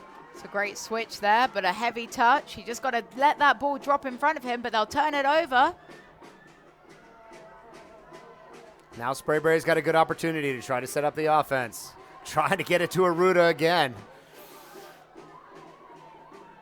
And that was settled well, and they just have to be patient. There's still 32 minutes left in this game. It's only 1-goal lead, and they need to stop forcing the ball long and instead try and work to build up a good opportunity.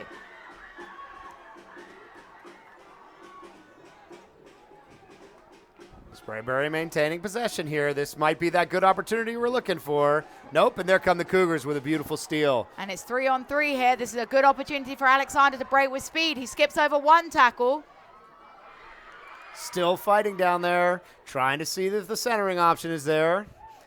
Oh, this is going to be a good oh, no, not able to field that one cleanly. That was a good chance for Perez.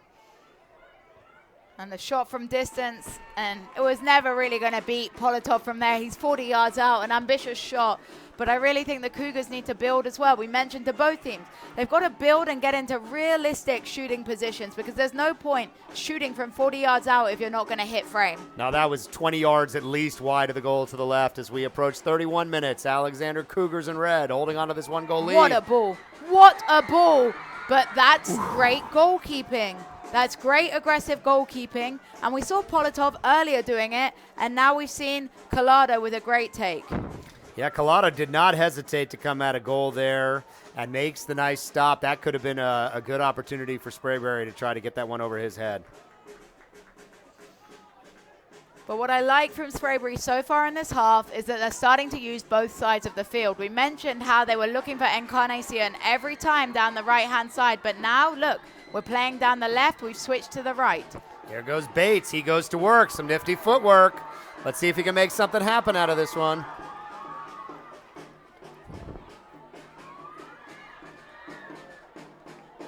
White. Nice defensive clear by the Cougars. Surprised we didn't see Aruda get into the action on that one. That looked like a prime opportunity for him, but the Cougars will get back on offense here down the far side. And that player is rapid. He just ran the full length of the field.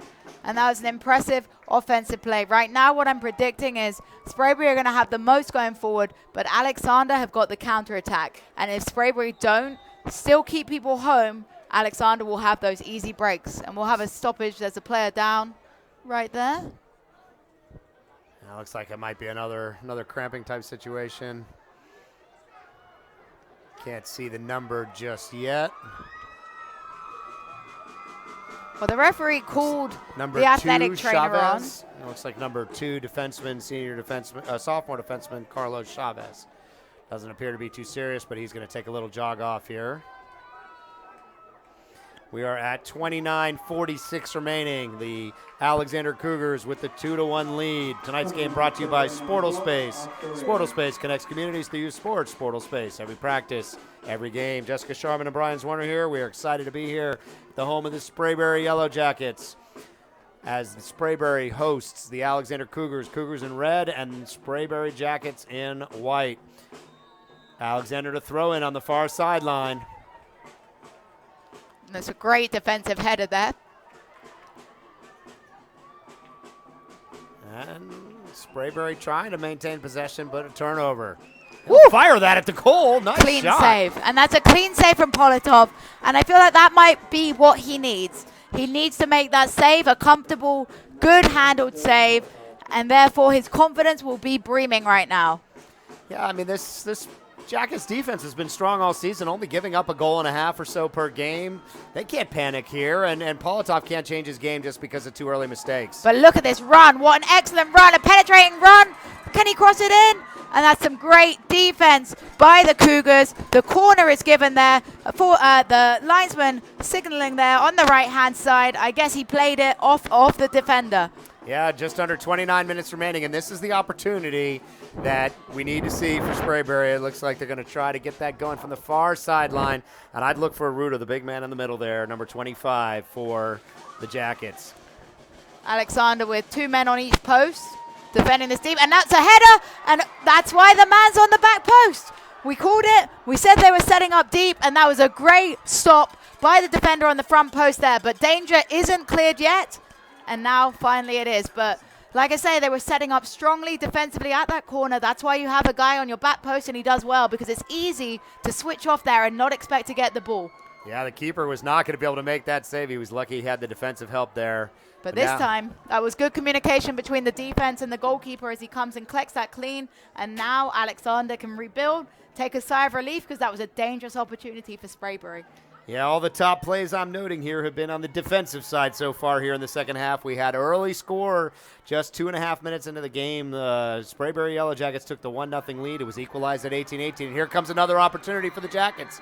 Trying to work it ahead. He's got a clean look at it. What a shot, and that's a Aruda with a second goal. What a finish there.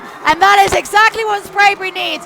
And I'll commend him for his composure, because that would have been easy to blast it. It would have been easy to put your laces through it, but he used the inside of his foot and slotted it into the bottom corner, giving the goalkeeper Corrado absolutely no chance. What a great opportunity, and that is the second goal of the night for number 25, Aruda. He finds the back of the net again. They just snuck it past the keeper and nowhere to go for Collada. He was in a decent position, but Aruda had the right positioning on him, and that is the equalizer with 27-43. Wow, that was a great finish, like I say, because that would have been easy. The goalkeeper was coming out well. He made the angle tighter, yet he slotted it in right into the bottom corner, giving the goalkeeper absolutely no chance of making that save. So let's see how the two-team responds now, because you can hear, I'm sure you can hear in the background, the atmosphere is excellent here. And Sprayberry, he keeps that in excellently. Trying to center. Collada comes way out of goal, and that thing hits the top of the goal. And I told you, we'll see how they react, and Sprayberry reacted magnificently. The young man at left back did an excellent job, number 22. That would be Madrigal. Madrigal did an excellent overlap, and what I like to see is that from left back position, he's able to deliver a cross in. Sprayberry now finally finding their offensive rhythm a little bit. And it's getting loud out here. The crowd is into it. They're still rolling along that drum. It's been going all night long. I'm not sure if you can hear it through the microphones, but we can certainly hear it in the crowd tonight. And 26 minutes and change left, and we are all tied up at 2. Scrappy foul in the middle by Alexander to turn over the possession. The referee, I'll be honest, is calling a lot of plays. He's not really letting the physical plays go. So both teams need to switch on and realize that you've got to be smart. Otherwise, you're going to turn over the ball by giving away a silly foul. Looks like Alexander will, nice play to keep it going. That's Bates on the near sideline. He gets pushed down, and that one the referees weren't going to call. They let that one go. Bates took a lot of contact and unable to get the call there. And I think what the referee's doing is he's calling the easy fouls to call that are in the middle of the field where it's no risk, yet when they go forwards, he doesn't want to call those more dangerous fouls. So I'm not too impressed with the referee's game, but we'll see how it goes. Bates trying to work it, but it looked like he went out of bounds. We got a lot of noise coming from Coach Wessner screaming at the referee down there, trying to plead his case. He's being warned by the referee at midfield to find his way back to his bench. Now, he reminds me of me on the soccer field. I'm not going to lie. He's not letting the referee off there, and I understand his frustration, but as a coach, you know, he's just got to be careful because the team need him, and if he picked up a card, that would be really difficult for Sprayberry to handle. Approaching 25 minutes left in this tie game. Alexander in red trying to push the effort here. And that one's going to go back to Alexander. They'll maintain possession. Another throw in coming. And that will be Italiano throwing it in, number 3 for the Cougars. That's a long search and throw in, and Going to be a goal kick.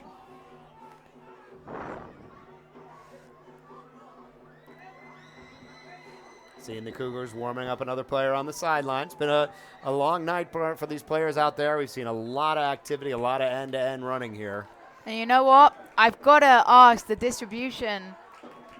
Both teams are kind of guilty of turning the ball over from their goalkeeping possession. I think it would be better if they look to play from the back sometimes, because when you kick that ball or punt that ball into the middle of the field, it's a 50-50 ball.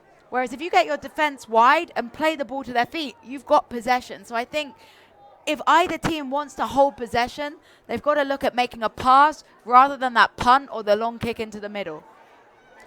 Coming up on 24 minutes left, it's going to be the Cougars' ball here. Tie game at 2-2. We had the equalizer at 27-43 by Aruda for the Jackets. And Alexander will look to go back up again. The first score was Aruda. That's at 37-32.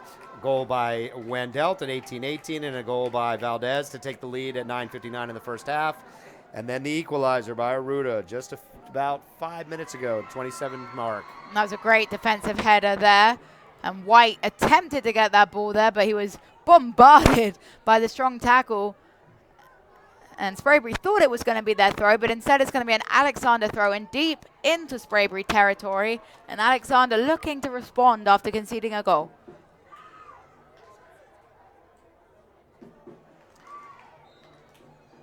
Battle along the far sideline, and it's going to be a throw-in over there for the Jackets. I think he actually gave a foul, so that's why we see the goalkeeper running over here. And I'll tell you this, he needs to get back in goal if he turns this ball over. Yeah, Polotov's a long way away from the goal. He'll punt it out to the midfield, but out of Cougars bounds. will take control. And that's what I'm talking about trying to play it short. I know you're putting people under pressure and you don't always want to play out the back, but I don't really think I've seen either team look to play from the back so far, and you're risking turning the ball over every time you play it long.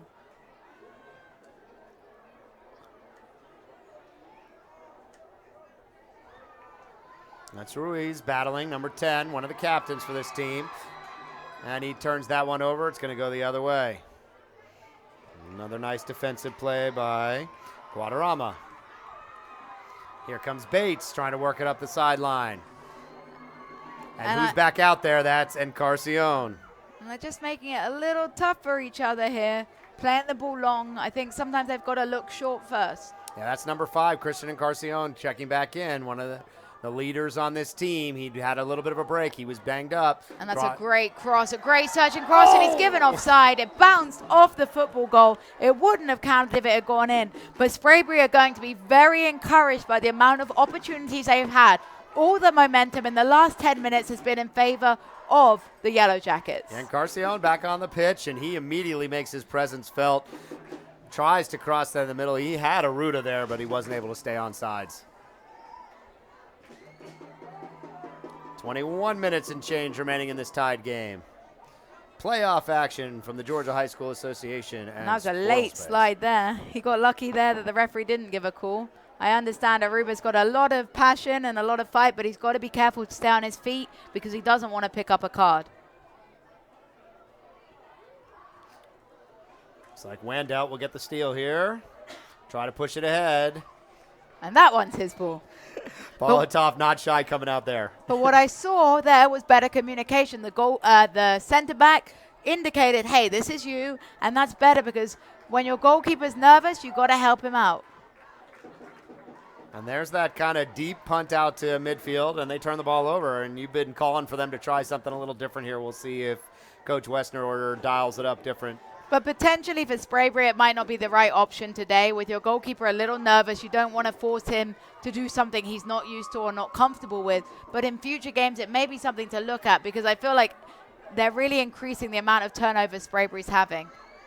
And there we go. I think the more he has of this, the more comfortable he's going to get into his game. He made a lot of saves this season. We read his stats earlier on. He's clearly a strong goalkeeper. He just had a little bit of an off first half. Yeah, 48 saves coming into this game for Politov. Only a sophomore. Gave up 2 kind of shaky goals when he came out when he probably shouldn't have, or challenged when he didn't have the opportunity. He's been more conservative until just recently seems to be getting more comfortable out there.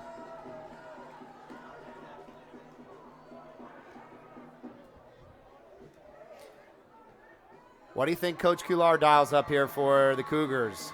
They had that lead at halftime. They gave up the goal here. They've tried to stay aggressive, put the pressure on. And look, that's exactly the moment. I think he did the right thing dropping, but he wanted to come. That's the thing, and that's a great slide tackle in the box. 24, Guadarrama. And that was a last-ditch goal-saving challenge, in my opinion. And we mentioned, like you said, the Wildcats coach.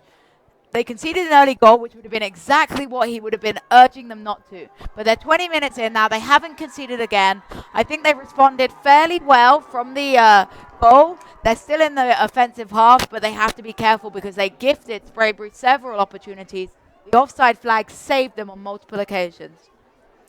Well, here comes the Cougars with the throw in on the far sideline, and this should be a good chance for them to try to get pressure on Politoff again. We'll actually have a stoppage here. I think the forward for Alexander, whoever went forward with that play, got hurt in that slide tackle with Guatemala.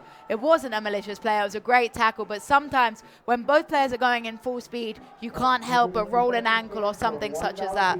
Looks like Trevor Jones, number 11, kind of hobbling over to the sideline a little bit here for the Cougars in red.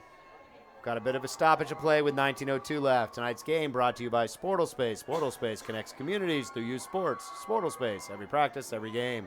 Excited to be here for the Georgia High School playoffs as the Sprayberry Yellow Jackets in white take on the Alexander Cougars in red. We've got a tie game here, 2-2 with 19:02 remaining. Jessica Sharman and Brian Warner excited to be here with you tonight. Got a great crowd out here at the home of the Yellow Jackets up in Marietta, Georgia. Alexander will bring on number 8, and that was Ochoa, one of the junior players for them. And it was number 15 that was limping off there, number 15. That ball Which is easily Arturo played by the keeper. Valdez. Oh, Valdez, their leading goal scorer on the season, so that's an important loss for the Cougars. Under 19 left now. Cougars trying to get something going on the far side. Ward up the far sideline. Well, some good defensive play there by the right back. And I feel like defensively, Sprayberry's come on a long way during this game. They've sort of eased their way into the game. They're communicating better. They're learning to play with each other in this circumstances. They're realizing, you know what, if our goalie's going to sit back, we have to sort of up our game and step towards the ball. And they're dealing with the Alexander attack far more competently now. Yeah, Alexander a little more battle-tested. This team went to the playoffs last year, and Sprayberry turned around a deep losing season with a new coach to get things going this year.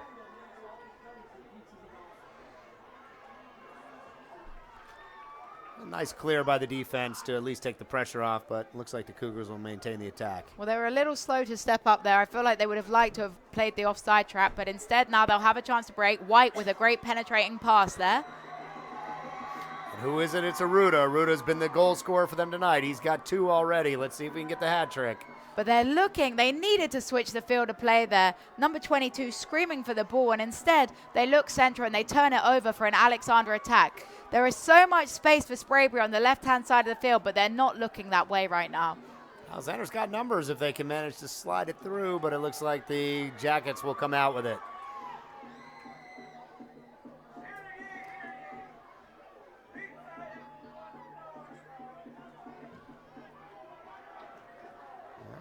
A lot of contact out there, and that's going to be going Cougars' way. Cougars will maintain possession here as we approach 17 minutes, still tied up here.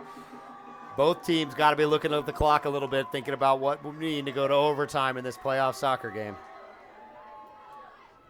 Both teams have pretty big rosters, so I feel like overtime wouldn't be too much of a problem in terms of fitness. However, if you have to switch your strongest clientele, you're going to weaken your team.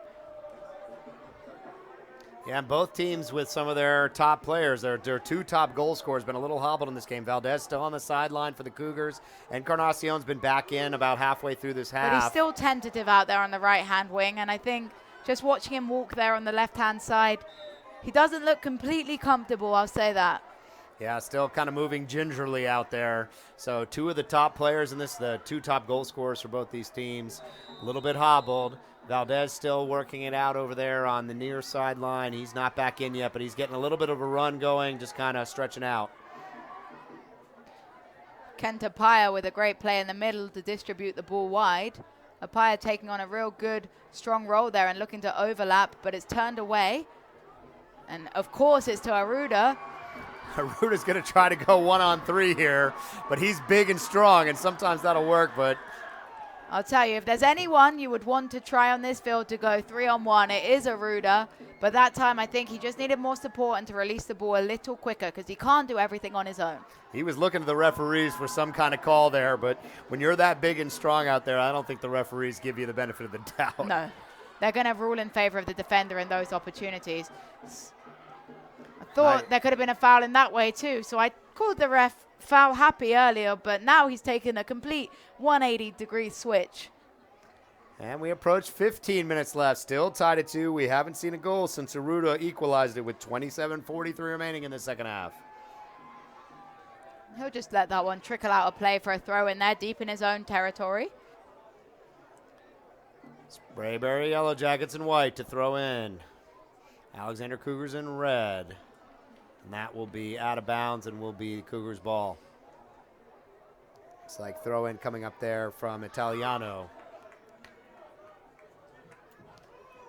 Is this a chance for the Cougars to try to set something up in the middle? Can they get this one into a position, you think? I think we've seen several long throws by Alexander. I think you'll be looking more for a flick on like that, but then it goes direct to his feet, and that's a great turn, and they needed that defensive play. That was an excellent defensive play there by number 24. We've said his name plenty of times, Guatemala. He's been a real brick wall back there. He's put in a last-ditch slide tackle, and now that clearance was very important because otherwise he'd have left them one-on-one. Who's coming up for the Cougars to take this corner? We don't see anybody making their way. Oh, it looks like Valdez is checked back in. Yeah, Valdez, number 15, checking back in. He's their leading goal scorer.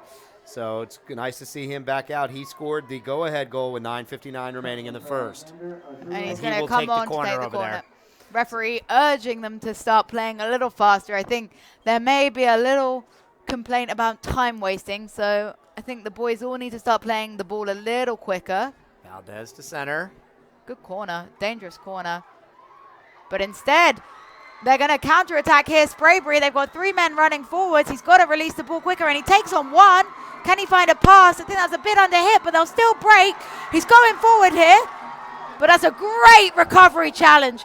Excellent recovery challenge by number 8 there. That's Juan Ochoa. Great recovery challenge, but I believe Sprayberry a little frustrated that he didn't get a call there. I think he thought he had more time, and Ochoa came from out of his peripheral vision, and he probably would have played a little differently if he'd known he had a pressure on him. Yeah, I think the Jackets could look back on that one if this ends up tied and be disappointed they didn't at least get an opportunity on goal there. Yeah, and what's amazing, though, is the counter-attacking play on this field. That possession came from a corner kick on the opposition's end. So it's end-to-end stuff out here. Those boys are running their hearts out. And as we mentioned really early on in the broadcast, it's win or go home. 13 minutes remaining in this win-or-go-home first-round playoff game. And here's a turnover. Aruda's going to try to get a shot off. And it is right to the keeper. And he'll be disappointed with that effort. It bobbled a little awkwardly for him, but he should have tried to slot it either side of the goalkeeper. But that play came from the hard work of freshman captain White. Nice play for Aruda. He's got 2 goals already tonight, so I'm never going to criticize him for taking a shot there. And here comes Bates. He'll try to make something happen. And that deflected, and that's why sometimes it's okay to hit because you never know what might happen. And as a goalkeeper, it's often harder when that ball's traveling from distance because if you take your mind off the ball, it may go somewhere you didn't expect it. Collada makes the save there. Still 2-2 as we approach 12 minutes remaining in this second half. And here comes Bates again. Bates has come out full force. I've been very impressed with Bates, and he drew that foul. He knew what he was doing there. Yep, he tactically slowed down, and I think there may be a little bit of trouble here for the gentleman that fouled. Yes, that's a yellow card. I can see why he gave it. That was number 3 picking up a yellow card. Number 3 is Dominic Italiano, defenseman for the Cougars. And I definitely think that was the right call for the referee if he's going to ref consistently. We saw a yellow card get picked up for Sprayberry early on, and it was a dangerous break. But I think that was real clever play by Bates. He slowed down his run, and he drew the foul. He knew he wasn't going anywhere, so why not get a free kick? It looks like Bates is going to take that free kick. Nope, it's going to be number 10 over there, Ruiz, one of their captains, one of the few seniors. Nope, Bates is going to take it. Oh. Can't quite tell who's. Yeah, it looks like it's going to be Bates. I think the right choice would be Bates. And again, we saw success come earlier from that ball in between the goalkeeper and the defensive line. So I think he'll be aiming for a similar position. There it is. And whoever was making that back post run should have continued running because that was an excellent delivery by Bates. Bates still battling for it down there, and the Cougars will clear with 12 minutes left. Ruiz will try to keep it on. Knocked over his head, and a dangerous ball, and it's exactly where I've seen the goals. Play it back to your goalkeeper. Oh, boy. And I say he dealt with that very well. I think if his goalkeeper was having a more confident game, he may have tried to deliver it the back pass for the goalkeeper to send. But in the situation that this game is in, I feel like he made the right choice to clear it out. But a corner kick for Alexander, it's a dangerous play, and Sprayberry will be kind of kicking themselves a little bit that they're having to give away these plays right now.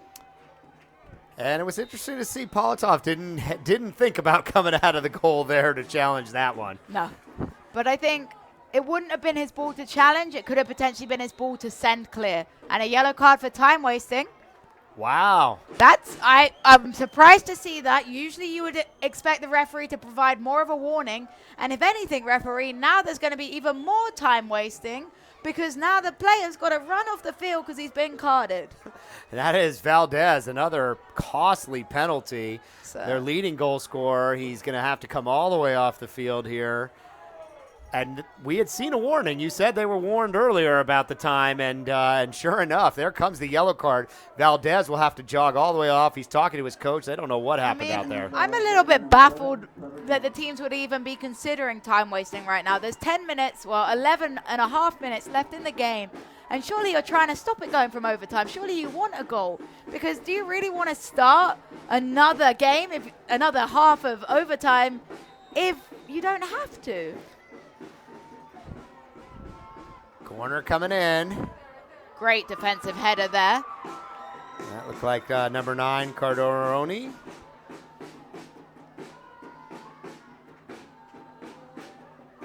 Two defenders checking him out there on the far sideline as we roll to 11 and a half minutes remaining. Cougars in red. Sprayberry in white, and it's a tie game. No way. Whoa! Oh, my goodness, it goes in. Oh, he went up to try to grab it. It was at the top of his hands. It hit the top of the crossbar and bounced right to the offensive player for the goal. Oh, you just got to feel for him. He was there, and it just sort of popped over his head. He's a smaller goalkeeper. It was a long, ambitious effort. I think he would have thought he should have held it.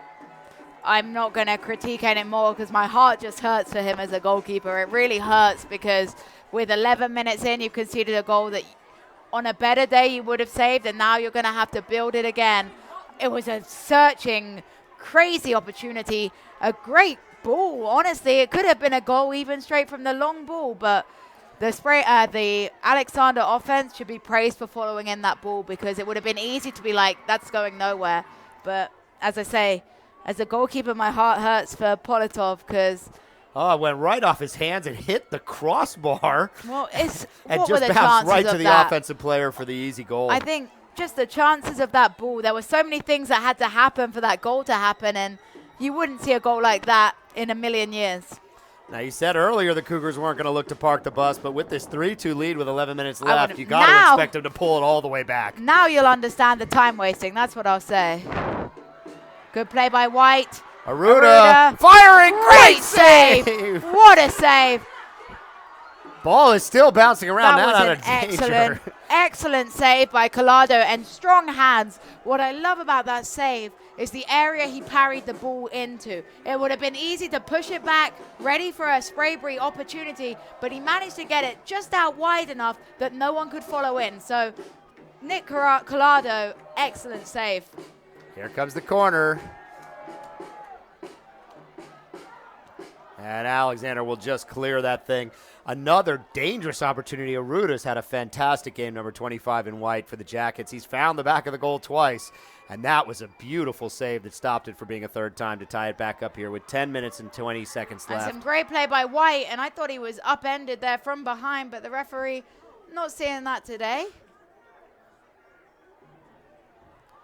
Jackets will try to set it up again. Here's Encarnacion on this sideline now. And as much as Sprayberry are running out of time, they still have to be patient because you may only be able to carve out 1 or 2 good opportunities, but it's better to carve out 2 good opportunities than it is 7 or 8 average ones. Politov coming way out of goal here when with the Cougars not looking to attack. Ruiz will set it up at the midfield. Long searching ball here, looking for Aruda, of course, but White will pick up the rebound. White a lot smaller than the other players out there, but just as strong. the freshman. Freshman captain, Parker White, number 17. And Encarnacion battling for that one. It's going to be Sprayberry ball here. And then I believe that was, was it Encarnacion? Number 9? No, it's number 9. Yep. Coderoni there. Yep. Used his body well to draw that foul. I'd say it was gamesmanship a little bit. He knew exactly what he was doing. But now this is one of those grand chances that Sprayberry has to carve out and make the most of it. Yeah, Encarnacion snuck to the left side over there. And then they marked him with the defender. They cannot let him stay alone. I know he's a little hobbled. He hasn't been as fast, but he's a dangerous player out there. Parker Bates will look to set this one up. 8:45 remaining. Sprayberry in desperate need of the equalizer. And it's chipped in, a dangerous ball and a good goalkeeping again. And I'll tell you, if Alexander take the win today, they owe their goalkeeper, Nick Collado, a massive pat on the back. Yeah, Collado comes out and just sort of punches that one out of there at the 8:45 mark. And again, what was great about the punch was its area. He's really doing well to make sure his saves or his distribution goes into an area where it can't be returned. And here he will. If it's him, he should hold it at his feet. Exactly. Hold it at his feet. He should waste time. Exactly. Take the ball, and that was smart goalkeeping there. Very smart goalkeeping. Yeah, Encarnacion came up to challenge him, but he didn't worry about that. No, that was very smart goalkeeping. It would have been easy to panic and just pick it up right away, but instead he makes the clock tick. 5 more seconds of time wasted. Ochoa unable to maintain possession over there. Sorry, that's Jarius Green. And he'll do exactly the same. He should, exactly. And that was good communication between the two of them. And I think that's really what they have in their favor right now. Alexander and their defense seem to be very trusting of each other. And it's really effective right now. Yeah, Encarnacion is up there pestering him. Well, the thing is, just like a good yellow jacket would, he's up there trying to sting something out of this one with 7 minutes and change. He's just got to use his common sense, because the longer he stands there, we're glad he got that one. No panic for Politov. That ball was bouncing around. It was a little bit dangerous. He came out and maintained possession there. 7 minutes remaining, and the Alexander Cougars holding on to this 3-2 lead now. Number 24, Guadarrama setting it up. And Sprayberry with a chance to attack it. That's a heavy touch, but he'll make it. Encarnacion works it over to the right side. They'll maintain possession here. It's just not bouncing for Sprayberry right now. It almost feels like the fate is going against him. Every bounce is awkward.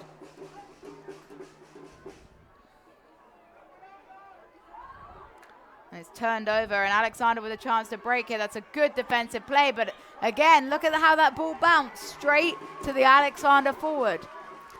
Sprayberry trying to set it up again. Great touch by Aruda. And I think he was looking for it a little bit too much, which is why the referee didn't call it. I think he went down slightly too easily, and now he's hurt, so the clock should be stopped. 6:05 remaining. Alexander holding on to this 3-2 lead. They scored the goal to take the lead with 11:21 remaining. That was the goal to take the 3-2 lead after Aruda tied us up at the 27:43 mark here in the second half at 2-2. We sit at 3-2 with just 6 minutes left in this game.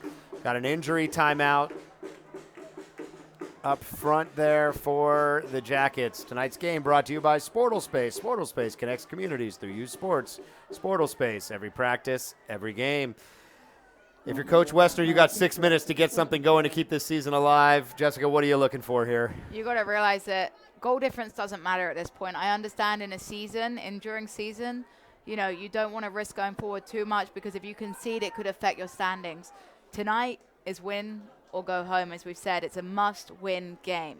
And therefore, right now you see them set up on your screen, and you've got 4 defenders in your own half. Well, you've got to start pushing forwards, because right now it doesn't matter if you lose 4-2, 5-2, 6-2.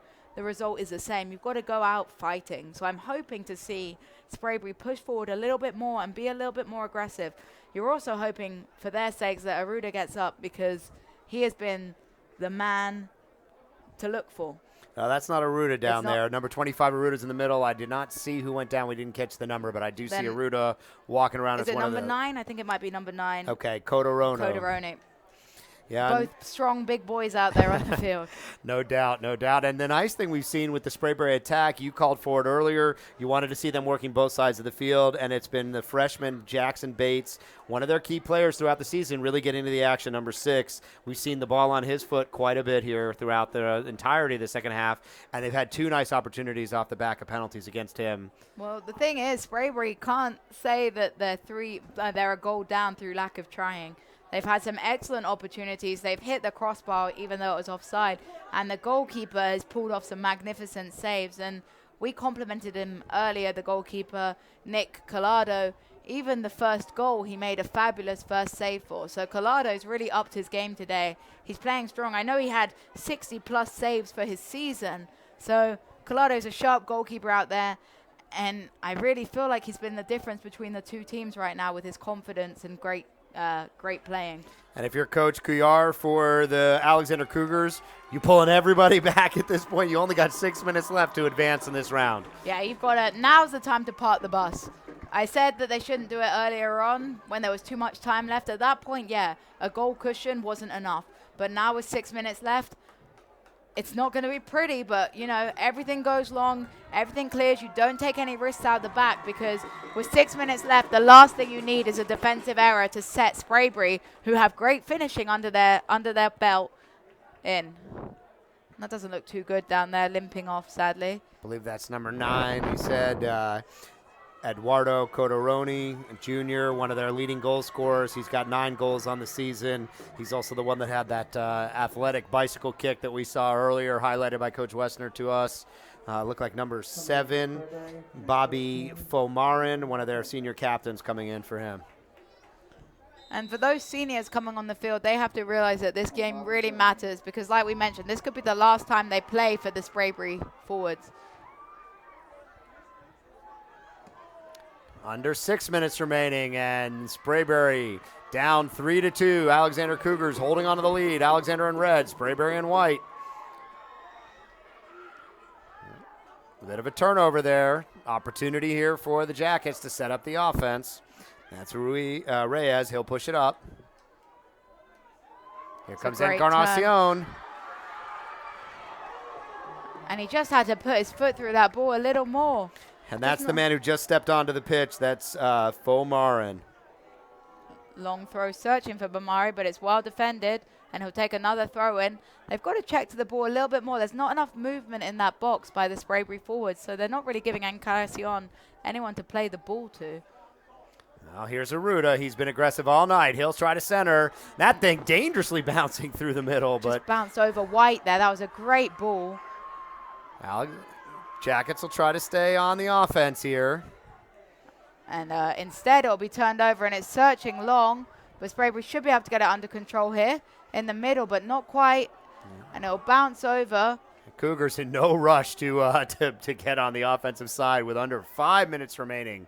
And it's punted long for that 50-50 ball towards your smallest player on the field, White. And with no disrespect to him, he's had a fantastic game, the freshman, but he's not going to win any aerial balls against players that are a foot taller than him. This is a dangerous one. Oh, popped it back to the keeper. Politoff will maintain control so he here. Should throw it wide here to number 4, who would have had clear possession, but instead it's punted long again towards White. Oh, here comes Aruda. Aruda's going to battle for it. He's been strong all night long. Great play. And he's got Fomarin on the near sideline. They'll try to set it back up. That's a better ball. It's a far better ball. Take it down and take a rip. Great. And there's your rip, and it goes wide. Woo, that was a good chance. You were looking for him to rip one, and he sure did. Well, that was a great cross shot. All it needed was a touch, and the goalkeeper's going to pretend he thinks it's a goal kick, even though he knew it was a throw-in. I tell you, that was a smart thing. I'd say it's something I've done before. It's a good way to waste time. Up here in the box, you're welcome to admit all those things. You don't have to worry about that. College career's over now, so I can admit my little dirty secrets. 3:30 remaining, and the Cougars in red holding on to the 3-2 lead. Jackets trying to get back on offense. Here's Fomarin. Nice to see the fresh legs. He's been active since he's come on. Senior captain for them. That's a great ball into a dangerous area, but you can understand the forward's tired up there, Aruba. Cougars look to clear. Coming up on 3 minutes and change now.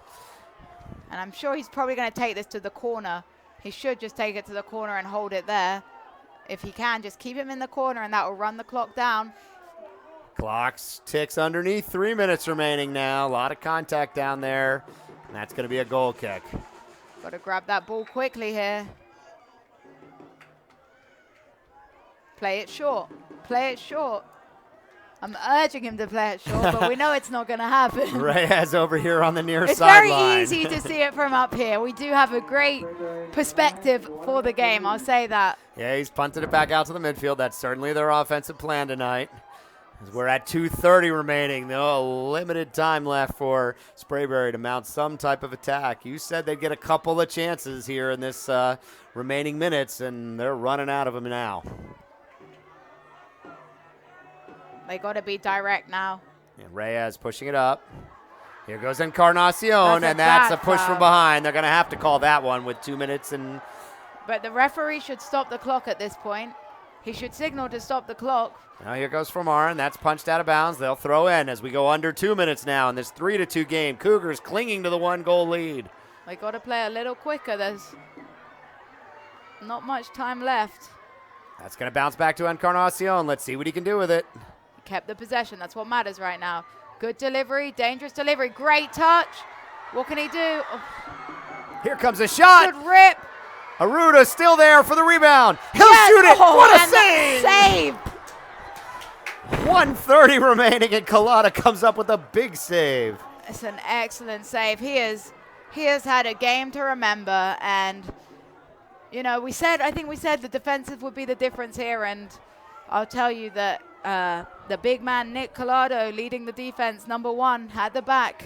Aruda had a great look at the goal there, about 10-15 yards out, fired it, and Collada came up with a beautiful save. Aruda is an impressive player, though, I'll say that, and with that turnover, they're going to be kicking themselves because that was a dangerous play, and with a minute on the clock, that turnover could be costly. 55 seconds remaining now in this game. First round playoff action here from the Sprayberry Yellow Jackets in white. Down 3-2, 55 seconds. Maybe they get one more good look at this here before the clock strikes 0 on their Cinderella season. They came back from a 3-13-1 season last year, fought all the way into the playoffs in the #2 position, got the home playoff game tonight, and Alexander Cougars looking to come in here and steal the victory. Sprayberry has not lost at home all season. And the clock's just running right now, and they've really got to get the ball quickly to the other end of the field.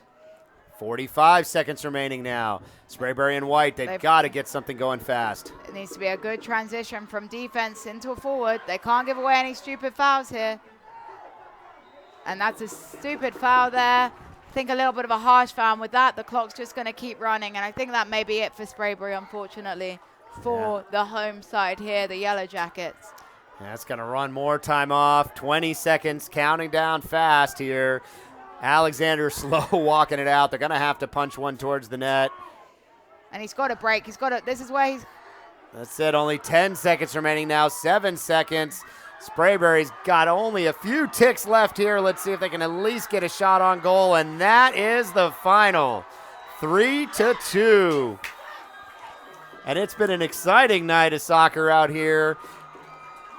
Sprayberry, the home team, fought all the way to the end of this game, but it is going to be the Alexander Cougars pulling off the road victory at 3-2 here as your final. And Aruda's just stayed down. I want to note that Aruda stayed down after going in for that challenge. I think he might have pulled a groin or something with that heroic challenge. That guy deserves a shout out because despite the loss, he was a marvel to watch. I'd say for me, he was Sprayberry's man of the match, and there's only one man of the match for Alexander. Who would that be? That's got to be sure we will Collada agree. in goal. Yes. He had a phenomenal night. He was challenged all throughout the evening, and he made a number of great saves in the goal. It's been a fun night of playoff soccer here. As you look forward for the Alexander Cougars, you think this team's got what it takes to compete the rest of the way? I think they're a real strong side. I think they have some good offensive plays, and they've got a solid defense. We don't know who they're coming to match up with next. I'm sure it'll be a strong challenge, but I'm excited to see what holds for Alexander because at first they were a little shaky. I was a little concerned. I thought Sprayberry might actually capitalize on more opportunities. Early on, it was all Sprayberry, but Alexander showed maturity. I think it's a really big word out there. For young boys, they showed a lot of maturity in their game management. They didn't let their heads drop. Instead, they got motivated. It would have been easy at 1-0 within 2 minutes of the game. You know, they went down that early. It would have been easy for that game to escalate out of control. But instead, they take that 3-2 lead. They never give up. They even, you know, when it went 2-2, how many opportunities did Sprayberry have at 2-2? Alexander soaked up that pressure, managed the game well, and took their opportunity when it came to them. So exciting stuff by Alexander. Sprayberry, with that, season comes to an end. They fought hard. They've had a wonderful season. That can't go unmentioned. They have some strong players and a lot of young players, so there's hope for the future. I think that's what the one positive thing. They're going to be heartbroken out there right now. They're going to be sad, particularly poor Politov is going to be, you know, real upset, but he has to realize he's a sophomore. He has 2 more years to play and use that maturity to grow, and I think as this team gets older, they're going to come into their own. Well, we look forward to watching both these teams, and we'll keep an eye on the Alexander Cougars as they advance through the playoffs. Thank you for joining us tonight. Tonight's game was brought to you by Sportal Space. Sportal Space connects communities through youth sports. Sportal Space, every practice, every game. Tonight, brought to you, joined in the booth here by Jessica Sharman. Jessica, had a great time with you here tonight. Hope you enjoyed it. And that is all we have here from Sportal Space. Signing out. Thank you. Good night.